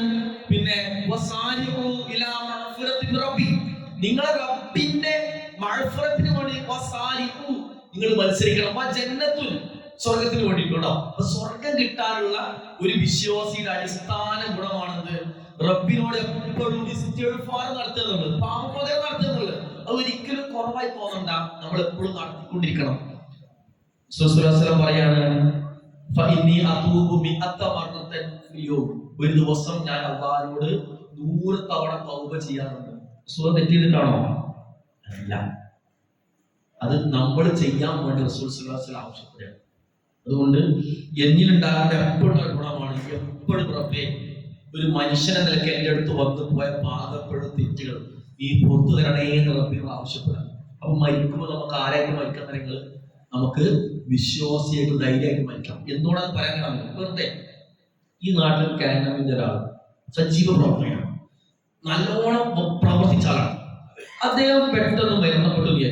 അയാൾ മരണപ്പെട്ടപ്പോ പരലോകത്തെത്തി. 90% നന്മകളാണ്. പരലോകത്തെത്തിയപ്പോ തൗബ ചെയ്യാത്ത ഒരു 10% തെറ്റിട്ടെന്ന് വിചാരിക്കും. ഇസ്ലാമിക അധ്യാപനം നമ്മൾ മനസ്സിലാക്കിയത് ആ 10% തെറ്റ് അവിടെ എത്തുമ്പോ ഉണ്ടെങ്കിൽ, നാട്ടിൽ ചെയ്താണെന്നല്ല കണക്കിട്ടോ, അവിടെ എത്തുമ്പോ തൗബ ചെയ്യാതെ തെറ്റുണ്ടെങ്കിൽ അതിനുള്ള ശിക്ഷ കൊടുത്തതിന് ശേഷം ശിക്ഷ കഴിഞ്ഞ് എന്ത് ചെയ്യും? അദ്ദേഹത്തിന് തൗഹീദ് ജീവിച്ച ആളായതുകൊണ്ട് സ്വർഗത്തിലേക്ക് പ്രവേശിക്കും. ഈ 90% നന്മയുള്ള ആള് നരകത്തിൽ പോകാൻ കാരണം എന്താണ്? മരിക്കണേ റൂഹ് പോണതിന് മുമ്പ് എന്ത് ചെയ്യാൻ മറന്നുപോയി? ചെയ്ത തെറ്റുകൾക്ക് തൗബ ചെയ്യാൻ മറന്നുപോയി. തെറ്റ് ചെയ്ത എല്ലാവരും നരകത്തിലാണോ? അല്ല. ആയിരക്കണക്കിന് കോടിക്കണക്കിന് തെറ്റ് ചെയ്താൽ നരകത്തിലല്ല. എന്ത് ചെയ്താൽ മതി തരോ? റൂഹ് തൊണ്ടക്കുഴിയിൽ നിന്ന് പിടിക്കണേന് മുമ്പ് എന്ത് ചെയ്യണം? അള്ളാഹുവിനോട് ചെയ്ത തെറ്റുകൾക്ക് തൗബ ചെയ്ത് മടങ്ങണം. അങ്ങനെ മടങ്ങിയാൽ നമ്മൾ 0 തെറ്റുള്ളവരായി മാറി. പിന്നെ ഉള്ള നന്മ കൊണ്ട് നമ്മൾ ആരും നന്മ ചെയ്യാത്തവരല്ല, നമ്മളെല്ലാവരും നന്മ ചെയ്യുന്നവരാണ്. പക്ഷേ നമ്മളെ തിന്മയാണ് നമ്മളെ നരകത്തിലേക്ക് എത്തിക്കുക. നന്മ കുറഞ്ഞുകൊണ്ടാവില്ല. അതുകൊണ്ട് നമ്മൾ എന്ത് ചെയ്യണം വരും? 100% എപ്പോഴും ഞാൻ തൗബ ചെയ്തിട്ടുണ്ട്, എന്റെ തെറ്റൊക്കെ ഞാൻ പൂർണ്ണമായി തുടച്ചു നീക്കിയിട്ടുണ്ട്, ഇനിയുള്ള തെറ്റുകൊണ്ട് ഇന്നൊക്കെ മരിച്ചിട്ട് സ്വർഗത്ത് പോവാം എന്നൊരു ഉറപ്പിൽ നമ്മൾ എന്ത് ചെയ്യണം? മരണത്തിന് വേണ്ടി ഒരുക്കി ഓരോ ദിവസവും നമ്മൾ ജീവിക്കണം. ഓരോ ദിവസവും ജീവിക്കണം. ഞാൻ കഴിഞ്ഞ പോലെ 8ാം ക്ലാസ്സിൽ പഠിപ്പിച്ച 13 വയസ്സുകാരനായിരുന്ന, ഇപ്പൊ 14 വയസ്സുകാരനായിട്ടുള്ള ഷിഫിൽ സെയ്ദ് എന്ന് പറയുന്ന ഒരു 14 വയസ്സുകാരൻ വലിയ പെരുന്നാളിന് പള്ളിയിലേക്ക് പോണ വഴിയില് വീട് കിടക്കുന്നു. ആളുകൾ കണ്ടു, ആശുപത്രിയിൽ കൊണ്ടുപോയി നോക്കുമ്പോ കുട്ടി അറ്റാക്ക് വന്ന് മരിച്ചു എന്നാണ് ഡോക്ടർമാർ പോസ്റ്റ്മോർട്ടം. 14 വയസ്സുകാരൻ, 9ാം ക്ലാസ്സുകാരൻ ഉണ്ടോ, വീട്ടിൽ നിന്ന് ഇറങ്ങിയിട്ട് എവിടേക്ക് എത്തിയില്ല, പള്ളിക്ക് എത്തിയില്ല. നമ്മൾ പറ്റുന്ന പള്ളിക്കോ പള്ളിയിൽ നിന്ന് വീട്ടിക്കോ രാവിലെ ആയ വൈകുന്നേരമാവോ വൈകുന്നേരം രാവിലെ ആവോ എന്ന് അറിയാതെ നമ്മൾ ചെയ്യും. അതുകൊണ്ട് തൗബ നാളേക്ക് വെക്കണോ? വേണ്ട. ഇപ്പൊ ഇന്ന് റബ്ബിനോട് ആരും കേൾക്കാതെ മനസ്സിൽ തൗബ ചെയ്യാൻ നമുക്ക് ആരെ തടസ്സം? അത് നടത്തുക എന്നുള്ളതാണ് മരണത്തിന് വേണ്ടി ഒരുങ്ങാനുള്ള ഏറ്റവും ആദ്യത്തെ സ്റ്റെപ്പ് നമ്മൾ മനസ്സിലാക്കാം. ഞാൻ ആയത്ത് ഒന്നും കൂടി ഓർമ്മപ്പെടുത്താൻ, നമ്മുടെ വിഷയം അതായതുകൊണ്ടാണ്. യാ അയ്യുഹല്ലദീന ആമനൂ, അല്ലയോ സത്യവിശ്വാസികളെ, ഇത്തഖുല്ലാഹ്, അല്ലാഹുവിനെ സൂക്ഷിക്കണം. വൽതൻദുർ നഫ്സും മാ ഖദ്ദമത് ലിഗദ്, നാളേക്ക് മരണയാത്രക്ക് വേണ്ടി ഒരുങ്ങാൻ നിങ്ങളുടെ കയ്യിൽ എന്താണ് ഉള്ളത്. ഇല്ല എങ്കിൽ വത്തഖുല്ലാഹ്, നിങ്ങൾ അല്ലാഹുവിനെ സൂക്ഷിക്കണം. സംസാരം അവസാനിപ്പിക്കുകയാണ്.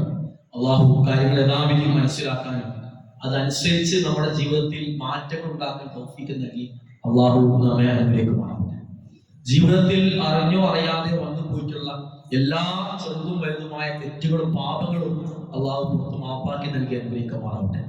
എല്ലാ ന്യൂനതകളും പരിഹരിച്ചുകൊണ്ട് നമ്മൾ ചെയ്ത അമലുകൾ ഏറ്റവും അർഹമായ പ്രതിഫലം നൽകി അള്ളാഹു സ്വീകരിക്കുമാറാവട്ടെ. ഇനി അങ്ങോട്ടുള്ള ജീവിതത്തിൽ തഖ്വയോടുകൂടി ഈമാനോടുകൂടി ധാരാളം നന്മകൾ പ്രവർത്തിച്ച് ജീവിക്കാൻ തൗഫീഖ് നൽകി അള്ളാഹു നമ്മെ അനുഗ്രഹിക്കുമാറാവട്ടെ. ربنا آتنا في الدنيا حسنة وفي الآخرة حسنة وقنا عذاب النار. ربنا تقبل منا دعاءنا إنك أنت السميع العليم وتب علينا إنك أنت التواب الرحيم. آمين برحمتك يا أرحم الراحمين. السلام عليكم ورحمة الله وبركاته.